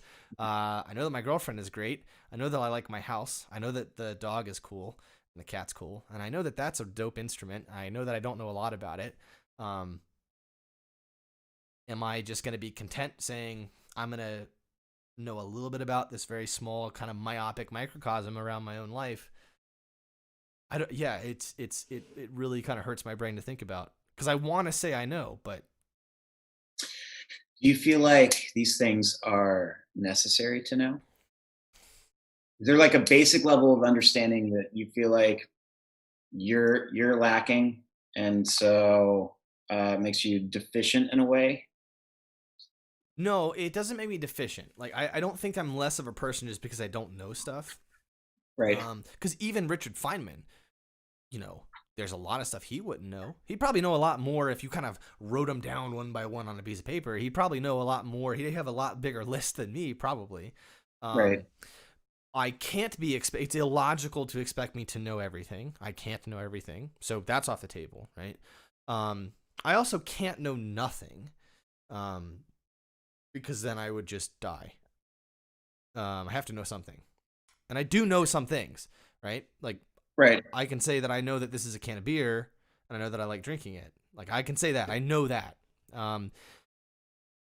But I don't know. Like, it's hard to rate, to like grade things. Like, how much knowledge of this do I, like, how much knowledge of evolution do I really need to have? Like, does it really affect me if I know everything about evolution or nothing? Does it really change my life? The answer is I will only know the answer if I know something about evolution. So I'm kind of in a big fucking circle. It's like I have to know something, but I can't know everything. But I don't know where the line between knowing something and knowing enough is. See, like that's my line is knowing something and knowing enough. Where is that line of knowing enough? What do they say? We only use, so much of our brain capacity. I think that's false, though. You think that's false? I'm pretty sure that that's not a real thing. Well, I don't know. What can you tell me about that? What are you doing? You looking? I'm gonna go to Google. I know there was a great movie made on that premise. I mean, well, now we're in a problem where do you trust my source? Wikipedia says it's a myth.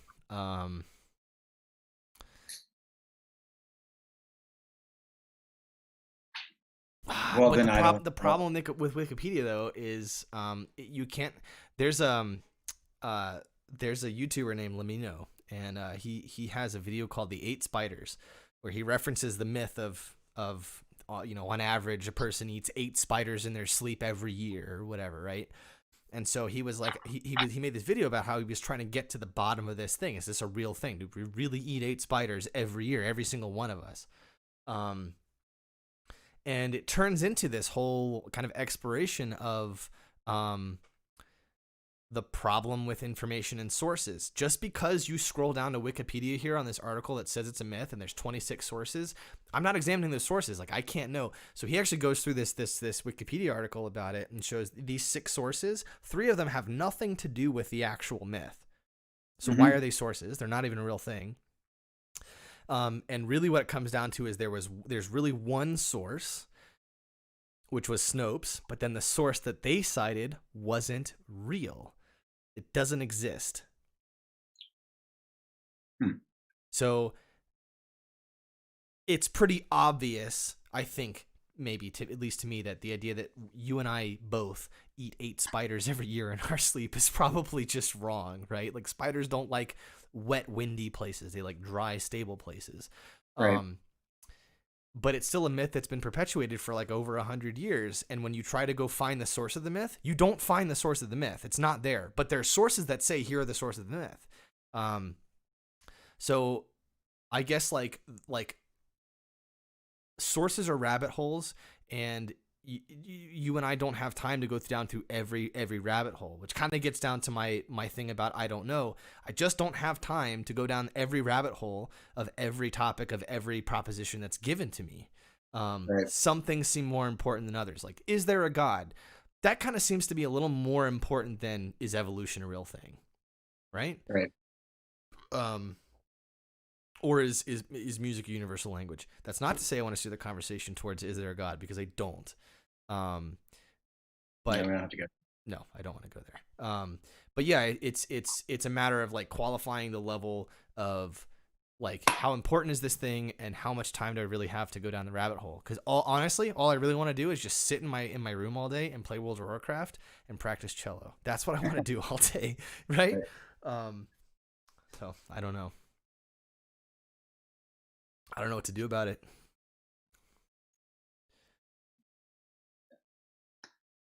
I don't know either.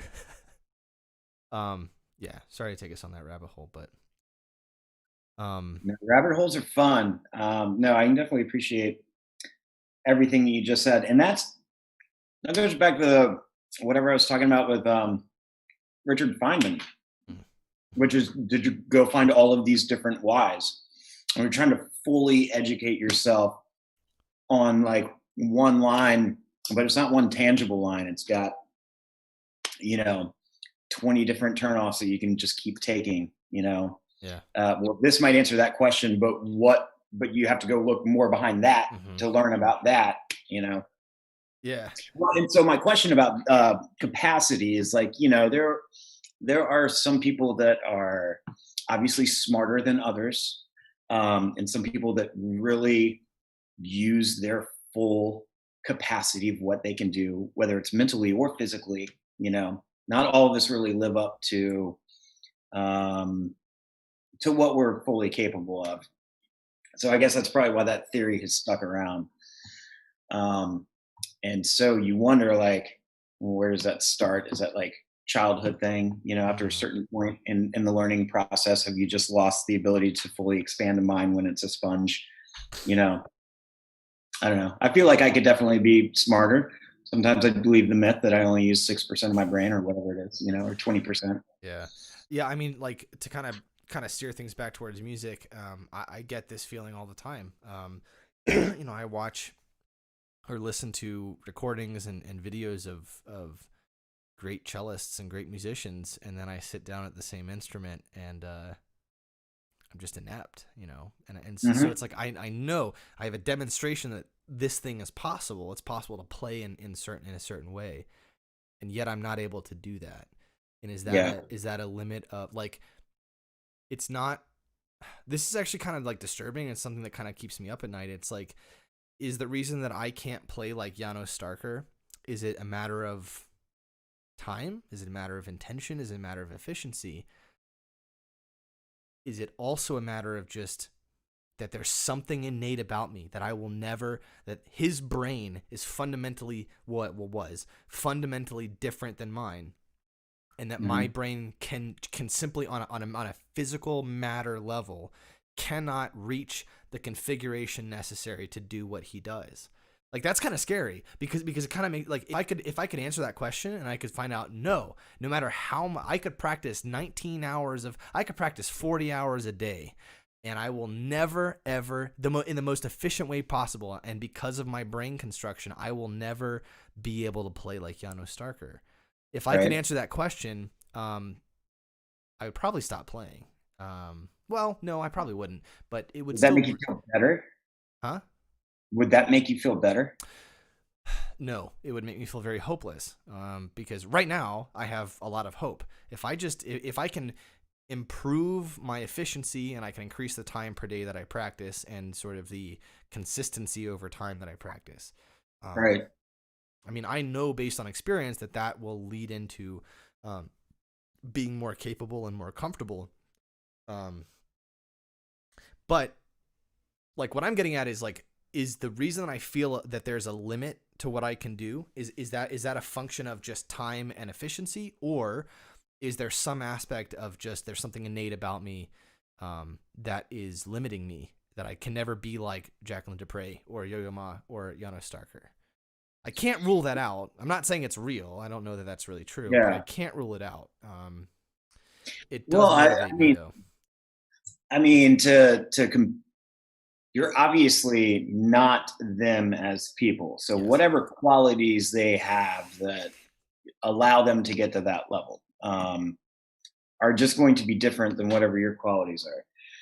But something that I've, like, as a musician, that I've always been frustrated with myself about, but have just accepted because that's how it is. I did not take any sort of formal music training as a kid, and that would have done wonders for me if I had. But it also would have entailed me being on one instrument from the beginning and studying that all the way through. And I've always considered myself, I'm half-ass at a lot of things. I'm not really good at one thing, and I'm not sure which one I feel like I'm happier being a little bit of a half-ass jack of all trades rather than like an amazing, violinist or, ukulele player or whatever.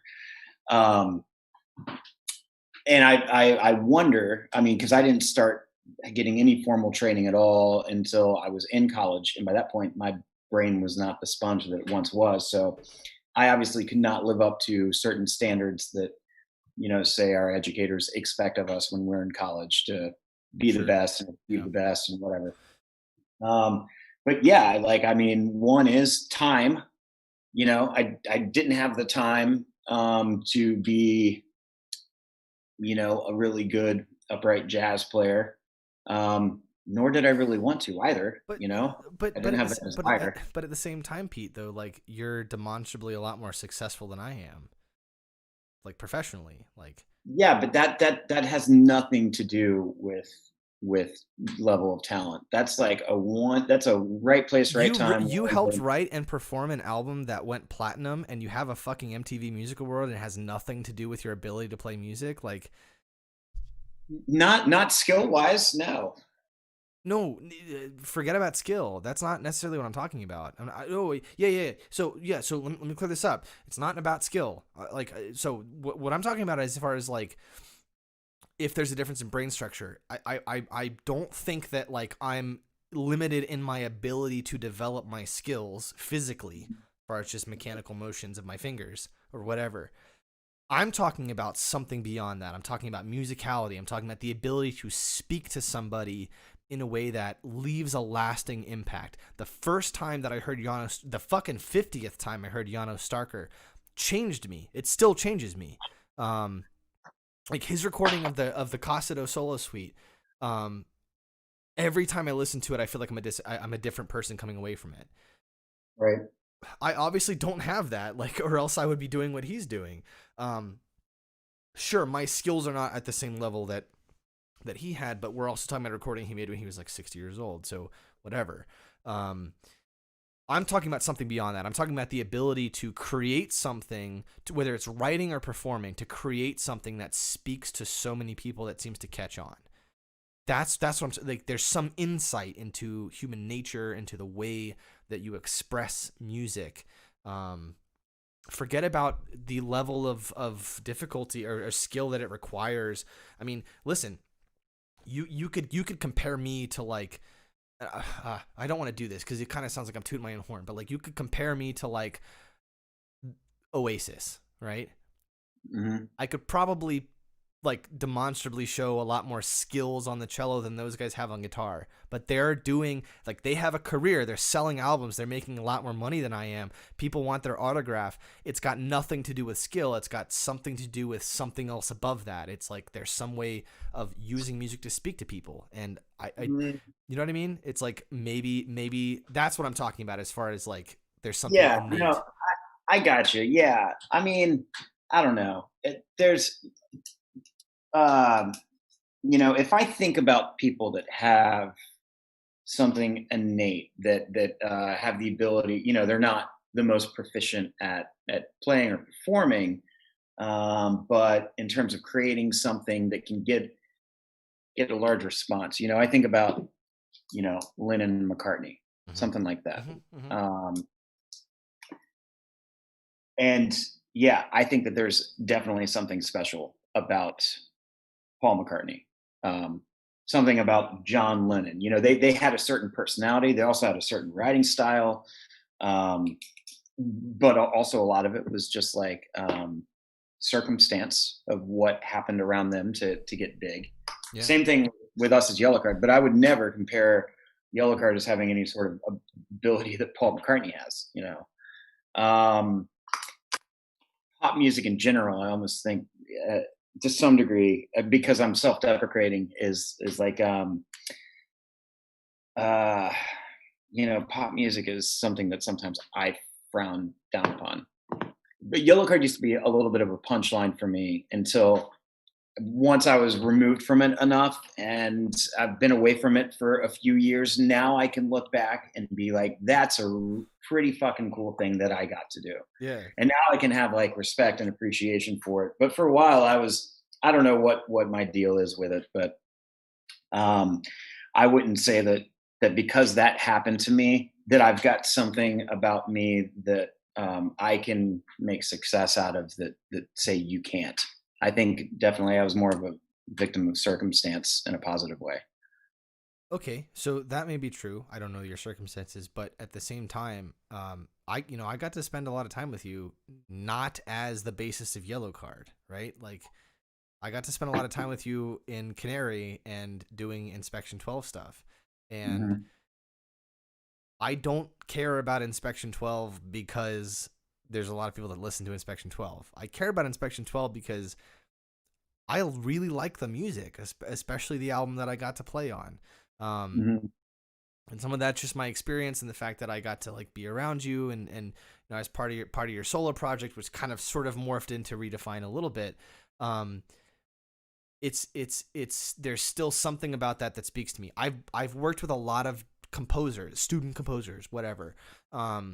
Very, very few have left a lasting impression. You left a lasting impression, right? That's got nothing to do with in that situation specifically. It's not necessarily about circumstance. Right. I wouldn't have played your music if I didn't like it.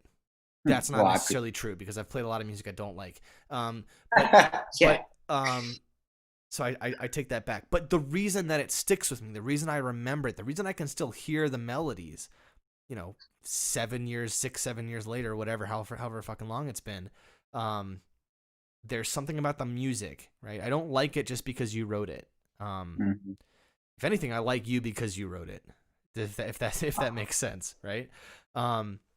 So there's, I guess it's there's just that sort of je ne sais quoi about it. I don't really know how to qualify it. This kind of gets down to sort of like the qualia of emotions of like, I don't really know. Like I'm very limited as far as speaking about why something is meaningful. Because it comes down to experience. It's not entirely because of you or because of the situation or because of the music, but it's also not because of you. Does that make sense? Like you can't really separate all of those things out. Yeah. Well, yeah. No, it does make sense. I mean, because like the yellow card thing didn't happen because of me. I was just part of it. I mean, maybe Yellowcard wouldn't have happened if it wasn't the five guys in the room writing that record when we did. Um, there's a lot of different factors, and I'm not. I would like to believe you that I do have some sort of it factor that after Yellowcard, I was, I'd have a post Yellowcard solo career of my own, but it didn't really pan out like that. Nor did I try because I'm very, very bad at self promotion. But yeah, I don't know. That's an interesting thing. It's mystery. I just don't know. I think that's going to be like the theme of this whole conversation is I don't know. Yeah. Mm-hmm. Well, like to kind of go back to, just because I've been really kind of nerding out about him recently, to go back to Janos Starker.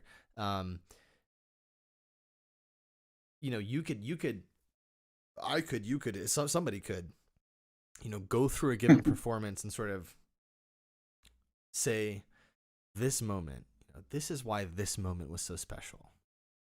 But it still comes down to, this is why it was special to me. And there may be a lot of other people who agree with you, but it still comes down to this sort of subjective thing. And so there's that goal for me of like, I know what I love. I know what sounds good to me musically. And I can talk about the details of it. Like I can say, well, this rhythm really appeals to me, or this, the way he used vibrato in this section, fucking whatever, you can pick any sort of thing. There still seems to be a gap there. But that, I think, for me is like, that's one of the reasons I love music so much, is it's still a miss. I've been playing music for 18 years. I have 3 music degrees. It's still a fucking mystery. I don't get it. It still blows my mind that I get to wake up every morning and come in here and just play an instrument. You know what I mean? It Right. just, like, there's so many things that, like, there's so many people have created instruments, they've created music, and I just get to sort of indulge in it. And this kind of goes back to the Feynman thing of, like, you still have to ask all these questions. Why? But maybe there's like a place to just sort of live in the sort of, I don't really know, and I can collect 2 shelves of etude books and still not know shit. Not Yeah. what's on Yeah. I mean, I mean, music is so much part of like my life, and I feel like my identity, and one of the things I definitely appreciate most that I've been exposed to, and not only exposed to, I mean, because I was my dad's a classically trained pianist, so I mean, I just grew up hearing Beethoven and Gershwin being played, and then my mom just listened to a lot of oldies stuff. So would I be the same person as a musician if I didn't hear Beatles and Beach Boys and Gershwin and Mozart growing up? Would I have the same kind of flavor in? Would I even want to play music? Yeah. How much of that is natural or instilled in me, or obviously some of it's got to be natural. I mean, it's both of my parents are musicians, and so there's just something passed on along the way. But I'm definitely not like my dad, who he could sit down and read anything that you put in front of him. But yeah. I mean, like, I totally feel where you're coming from, but not both of my parents are not musicians, and yet I still have the same sort of drive and experience, right? So I don't really know. It's a beautiful mystery, man. And I say a lot that, like, music is the closest thing to actual magic that I've ever experienced. Just in the sense of, like, it works, but I don't know why. I do this thing and this thing happens, and I can't really tell you why. Or even just, I can turn on a record and I can feel a certain way, and I can't really say why.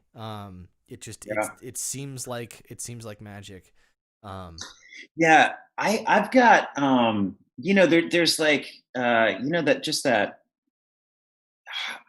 feeling of higher power, and I don't mean like God higher power, but just a higher feeling overall. But sometimes when you hear a music melody that you've heard a million times in the past, but this time you're hearing it as you're driving down the highway and out in the middle of Colorado, seeing a sunset, and it'll bring a fucking tear to your eye, you know? Yeah. Like that is something that's just incredible. And for me, for me personally, when that happens to me, like, so I work up in Amelia Island, so I drive Heckscher every day. Sorry. And I see a lot of, well, it's actually awesome. I mean, it's a beautiful road, and I catch all the sunrises doing it. And sometimes I'm just listening to the right thing in the morning, and I'm like, God damn, this is gonna be the best day ever, Yeah. Like that hit right at the right time, and I was looking at that, and music's the only thing that like does that for me at all. It's a very like strange feeling, and I don't know how to describe it, but Yeah. Is that a language? What is that? Or feelings language? Feelings language. Yeah, I don't know. Sheet music may be more about emotion than about content. It may matter less, about what rhythm and pitch is played at a particular moment than about the context. Like I firmly believe that your favorite music is probably your favorite music, not because of your particular taste, but because of the experiences and the context that you've had when you are first experiencing that music. Right. Like to kind of mirror our experiences here. My mom likes classical music. I wouldn't say she's a classical music buff, but she likes classical music. And I grew up just playing with the rack of CD, like as a little kid, playing with the rack of, like, as soon as I learned how to use the CD player, I was just putting CDs in and just seeing what I heard. And a lot of what I heard was like Beethoven, Mozart, and Chopin and things like that. And so it was just, I got exposed to this at a very, very young age, at like 4 or 5, however old I was. Pete Davis, who was episode 10, I discovered his music. It's actually really complicated why I like his music. So the band I play with, our sound a lot of times gets described as spooky or creepy. We were talking about trying to do a podcast or a show about us ghost hunting.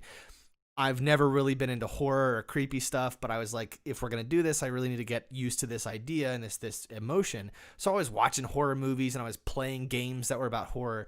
I was playing this series of games by a game studio called Rusty Lake. And I was scrolling through Reddit. Someone had posted a video of his, and I thought he was doing tapping on cello, and I was like, that's really cool. I'm going to go check this guy's stuff out. Well, as I'm sort of shuffling through his music, I ended up on one of his albums, which has this creepy Appalachian spookiness to it. And I was just in a place mentally where I was ready for that kind of sound and feeling. I was playing a series of video games, which is creepy and spooky. Yeah. And I think one of the reasons that that album and his music in general means so much to me is it's not about my own taste. It's not about my analysis of his music. It's that what I was experiencing and thinking about at that time matched with what he was writing in that album, what he was talking about and singing about. If I had discovered that album just shuffling through Spotify as I was driving down the road, I probably wouldn't have paid any attention to it. Right. So it's like, is your favorite music because of your sort of your taste, or is it because of the context in which you actually experienced that music for the first time? I never was really into metal, and I eventually got into metal. And it's funny because when I think about why I actually like metal, a lot of it has to do with where I was and what I was thinking and what I was feeling at the time. It's got nothing to do with any appreciation or sort of knowledge of the format. So to what extent can you like really separate the music from the experience? Like, I don't think that you can. That's interesting. I mean, so I think about like, I don't know, like I think about the Beatles, that when I was first exposed to them, it was all the, the early part of their career, all the Mop Top stuff. And I liked it. It was all the I Want to Hold Your Hand stuff. But the later albums, Rubber Soul and Revolver on, I didn't get into that until my 20s. And you could almost say it's like two different bands, from the style of writing. but was it my previous exposure to the Beatles, liking the mop top stuff at an early age, that allowed me to get into the trippier stuff? You know, what allowed that to happen? Like, why didn't I like Sergeant Pepper's when I was younger? What took me so long to get into Abbey Road? Sure, Why did I yeah. have to? Yeah, and I think there's part of the answer to that question, obviously, I think is the intellect behind the songs. Hmm. I think that what went into I Won't Hold Your Hand is a lot different than the stuff that went on in the later years. Just totally, the songs just had a lot more depth to them than a pop song. Yeah, I mean, I think like the idea that you sort of at some point can have more knowledge and more experience, and that leads you to appreciate something on a level that you couldn't previously. I think is super valid, Mhm. especially when you get into, you and I were in the composition department together. When you get into some weird Chinese nonsense that Dr. He brings into class. I shouldn't say nonsense because it's not nonsense. Some of the stuff he brought in was like super out there. And there was Yeah. a point where I was just like, this is not music. This is just random. This is just someone who's lazy, who doesn't care. Fast forward a couple years and I can actually like look at it and go, oh my God, I get it. I get what you're doing. Right. Some of that may have been that I was a few years older, but that's not really relevant except in the context of that I was older and I knew more and I understood things on a deeper level. Peter Mosely, we are 2 hours in. Let's take a quick break. Let's take a quick just hiatus, and Okay. then we'll come back really quickly. So we'll be right Cool. back. We have one viewer.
All right, up until midnight with Peter Mosely.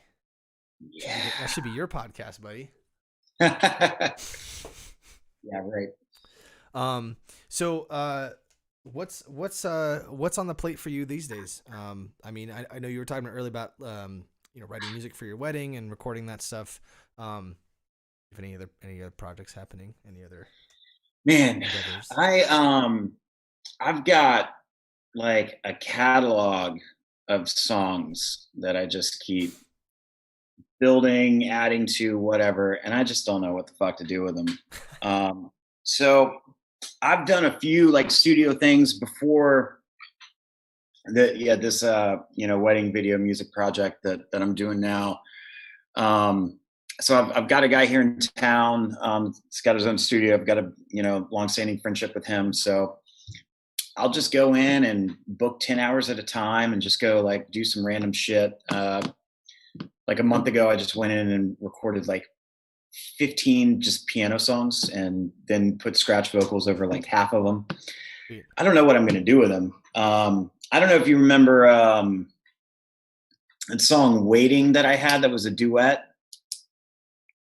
I probably would if I heard it, but I probably would if I heard it, but I not. Anyway, I got man, I don't think you ever met. Oh yeah, no, you did. Erin DeChico, she sang Canary for a little bit. Yeah.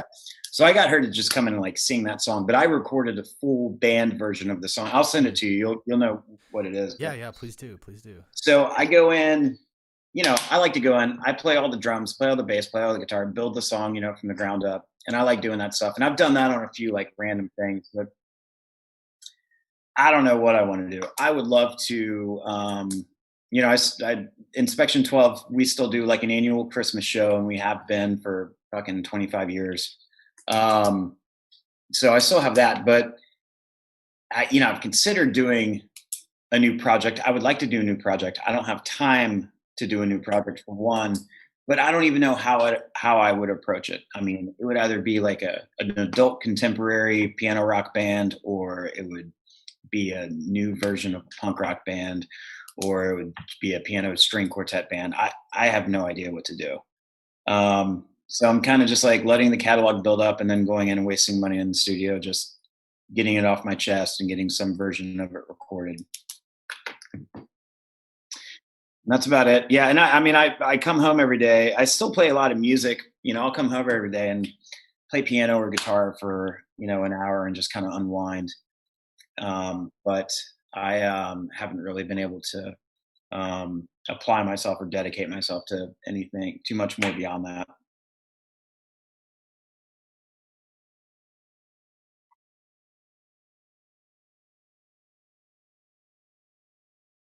Yeah,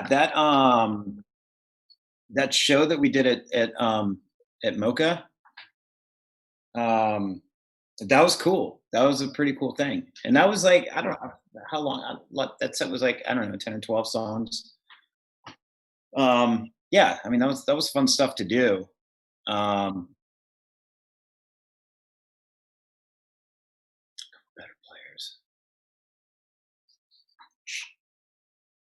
Um, I gotcha. I gotcha. Did he play? He played that show. I guess he did. I don't know who else it would have been.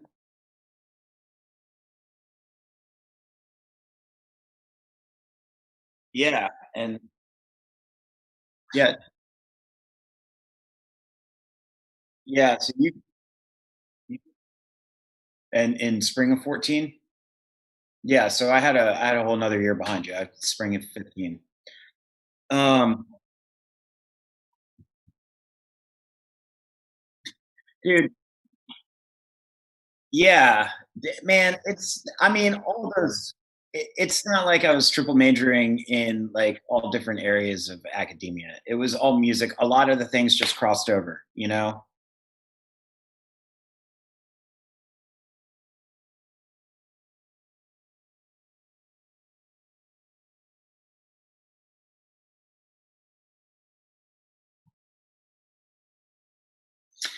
No, I didn't know.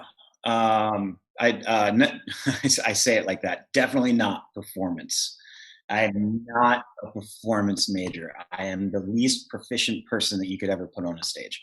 I did music business, and I did music business, and then they opened up a new degree at that time for that was called Jazz Studies in Commercial Music.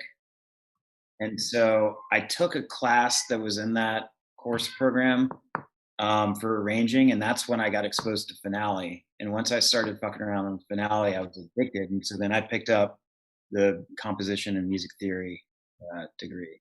But so many of those classes really just crossed over. I mean, yeah, I mean, one degree is 120 hours, and I got out of there with 186 hours. And not to say that that's light, but it's not like a degree times. Exactly. Yeah. So, it wasn't. I theory four was probably the most annoying thing.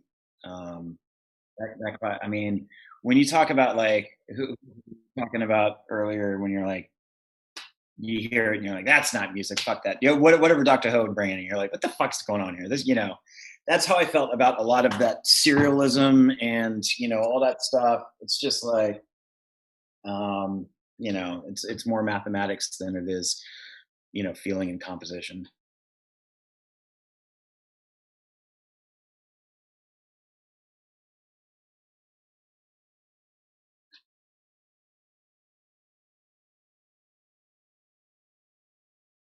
Hmm.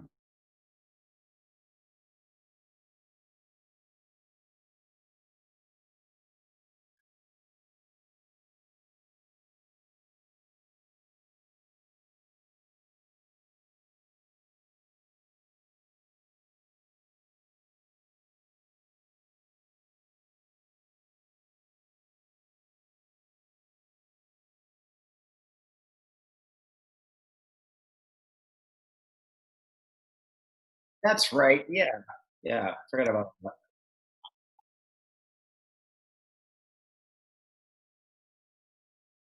Mhm.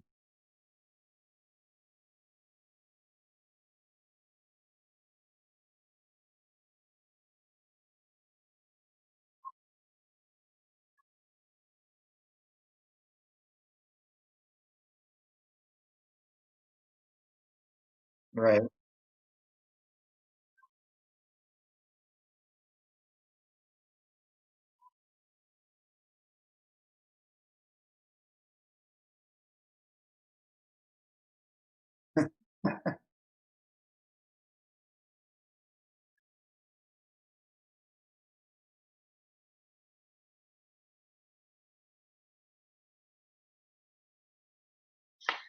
Exactly. Yeah. And like, I mean,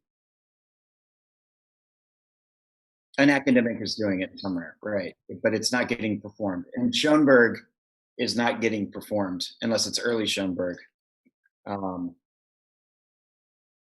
right. And it's beautiful. I mean, his early shit is awesome.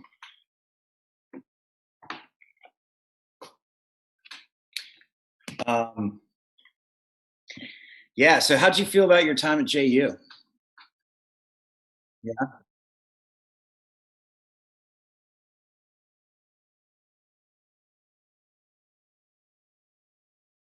Right. Yeah.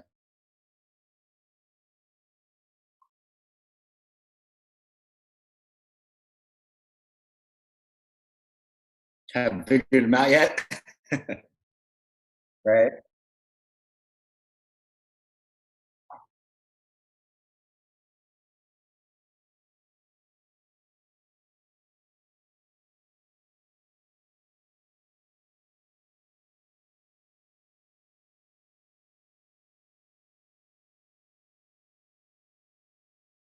I would think so. Yeah.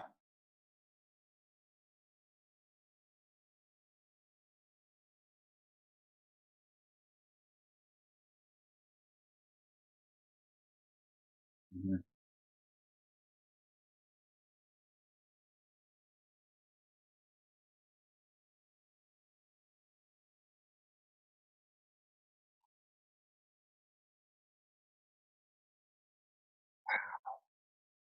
Yeah.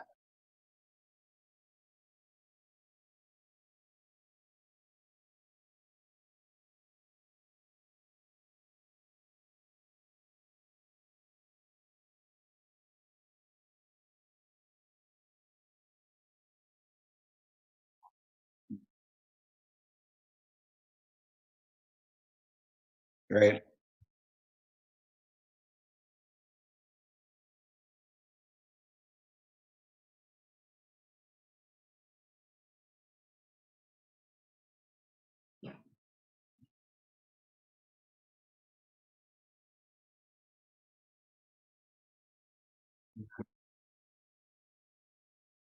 Yeah.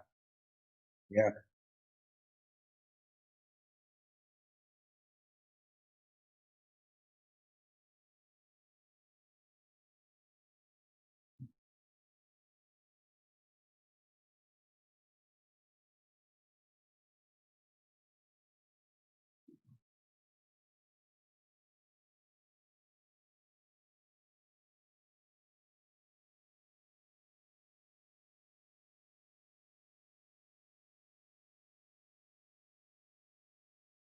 Right.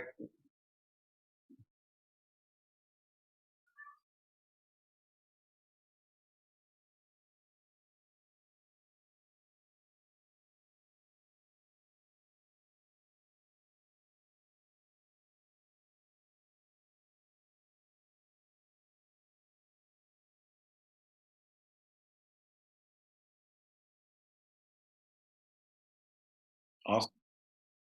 Man, well, obviously, I had a non-traditional experience because that's truly what kind of student I was.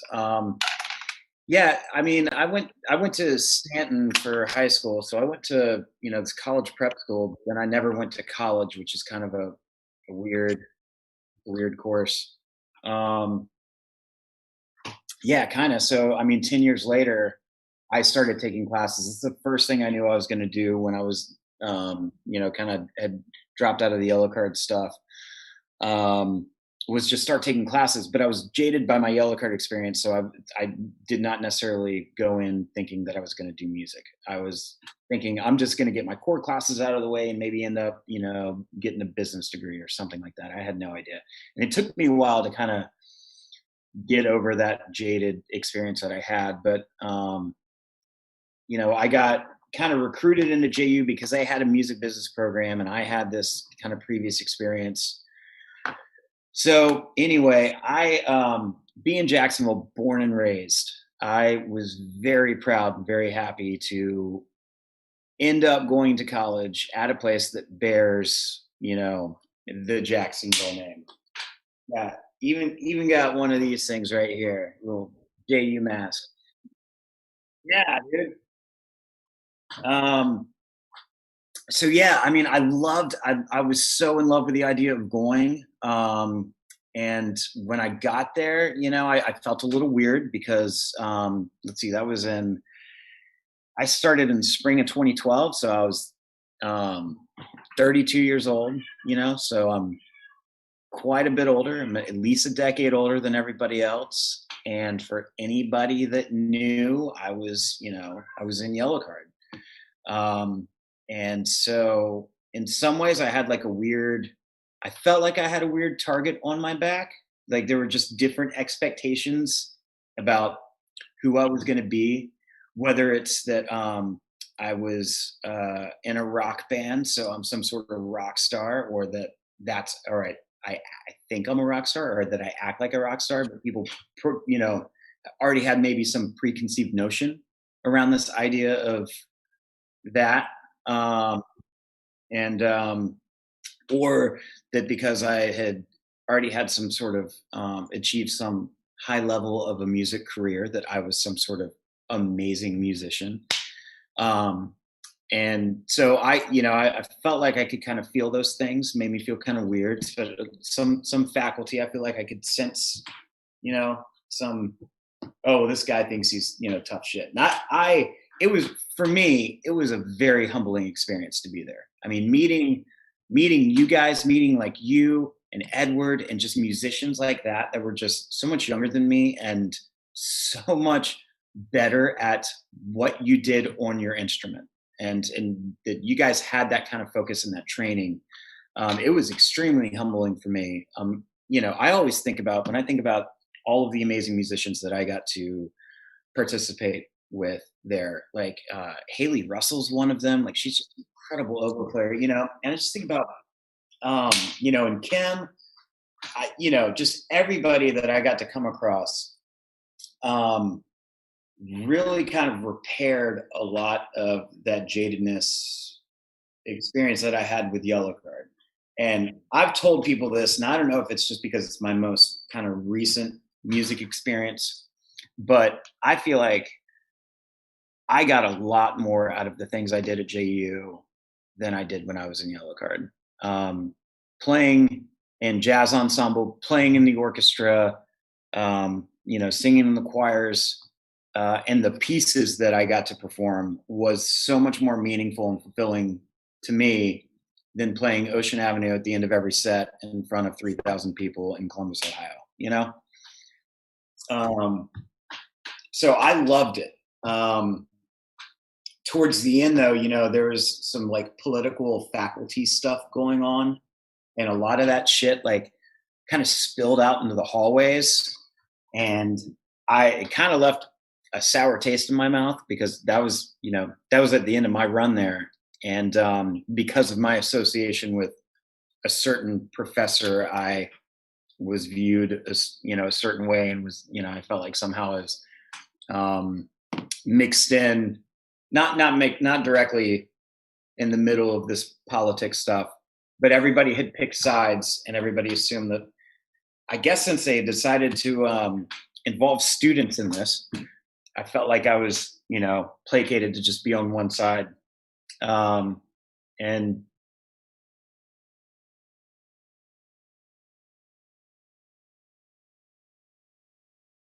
I wonder what you went through because you left a year early. Right? You left a year before I.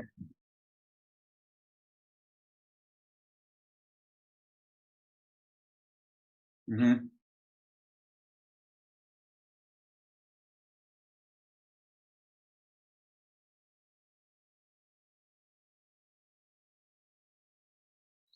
Yeah, it was just yeah, it was just weird stuff. I mean, um, I was really good friends with one professor in particular, and I automatically got grouped into no matter what. I don't know. It was kind of poison in the well, and a lot of the other students that uh,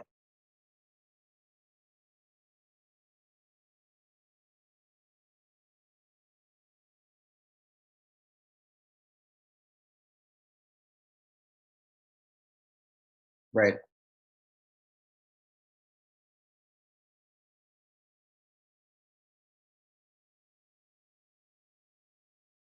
Mhm. Right.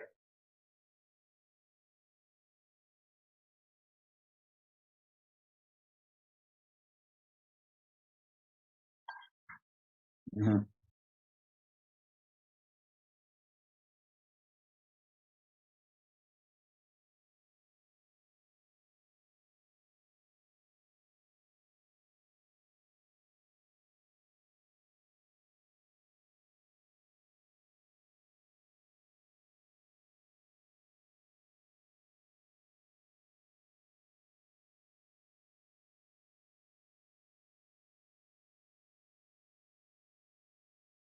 Yeah.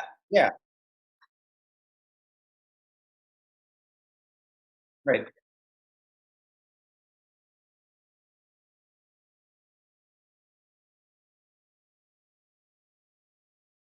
Right. I mean, you'll find it in you know any situation in life. If you encounter some power struggle or somebody vying for some sort of power. I mean, this in particular was over, chair of the music department. And who's voting for who out of like the 9-person faculty, and like everybody knew, all the students knew what the fuck was going on because certain people would stick their head out of their office door and start talking to the next professor, their door down, and they're talking about this stuff right in front of everybody, and it was just uncomfortable situation. uh, but I mean, um, I mean, overall, like I'm like you. I miss my days there. I think about my days there. There's a lot of things I wish I could just go back and either redo or just relive. Just do it all again the same way. Um, and I mean, I think I've gone back a few times to either see some performances. I donate money every now and then. That's probably why I have a mask. But there's in some ways it's not the same JU that we had. Yeah, they've definitely dressed up like what's going on in Fisher, with like their audio production on stuff. Swisher, no Swisher. Um, yeah, Terry as well. Yeah, and I think it's unfortunate that like Snyder's not really teaching anymore. He's more in the dean position. But I think he probably can handle all that politics and keep it in line better than anybody else.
Yeah.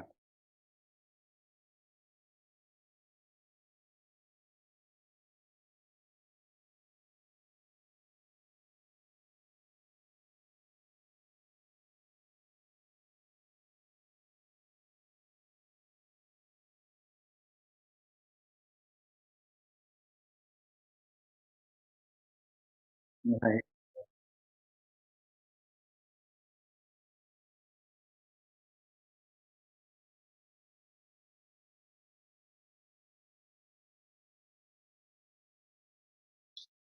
Well, Denver's not a bad place to end up.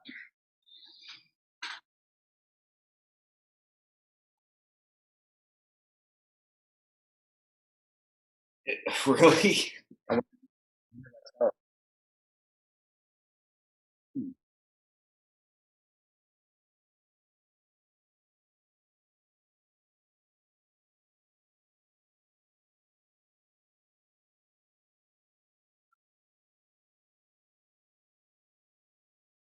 Right.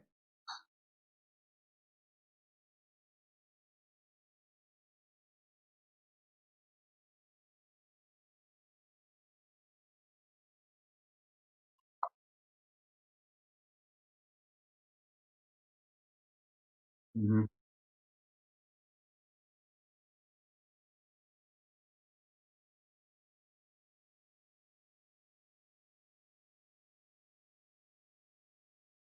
Right.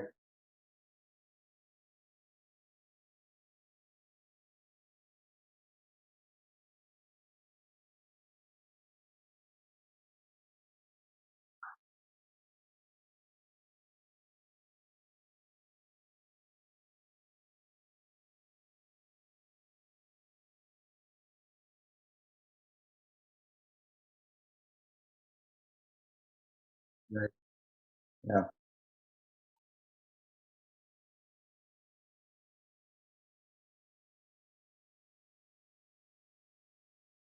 But it's home. It's home. Yeah.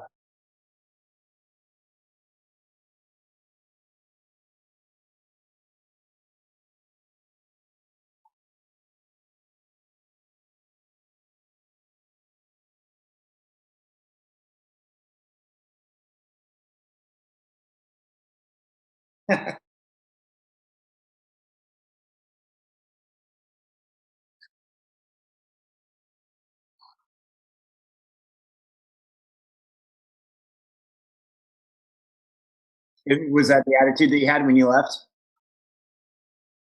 Yeah.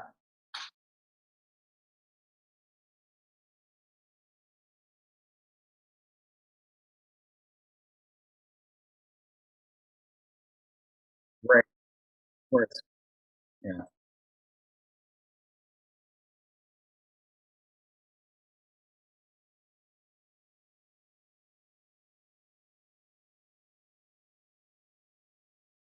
Yeah.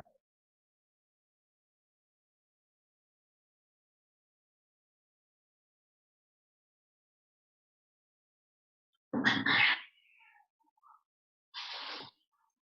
got cats fighting in the background. Yeah.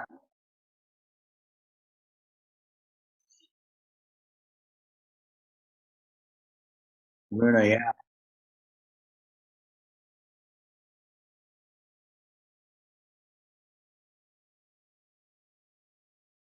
Well, she looks pretty tolerant right now.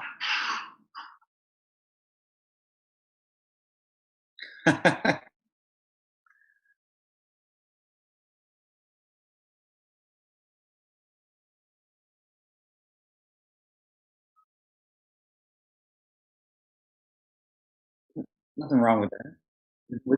Would that be objected to?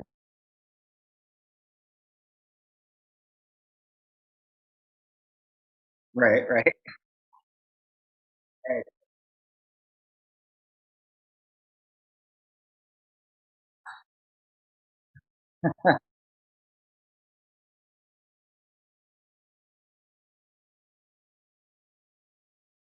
right.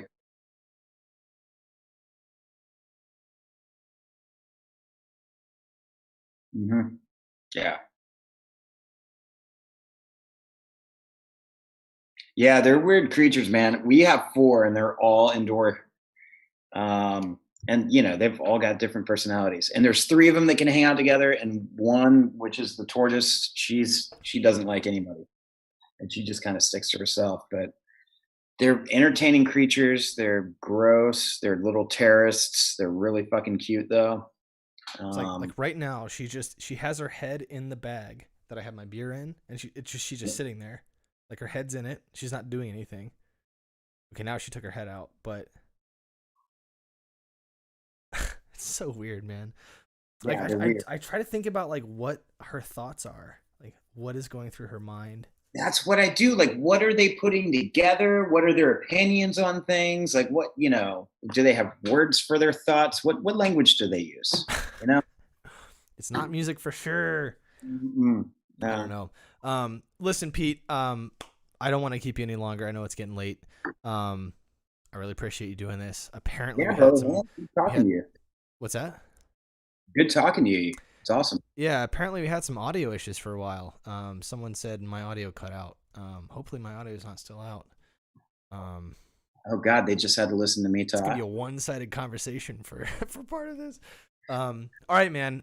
Stay on the Zoom call for a hot second because it's on a delay. So, really appreciate it, man.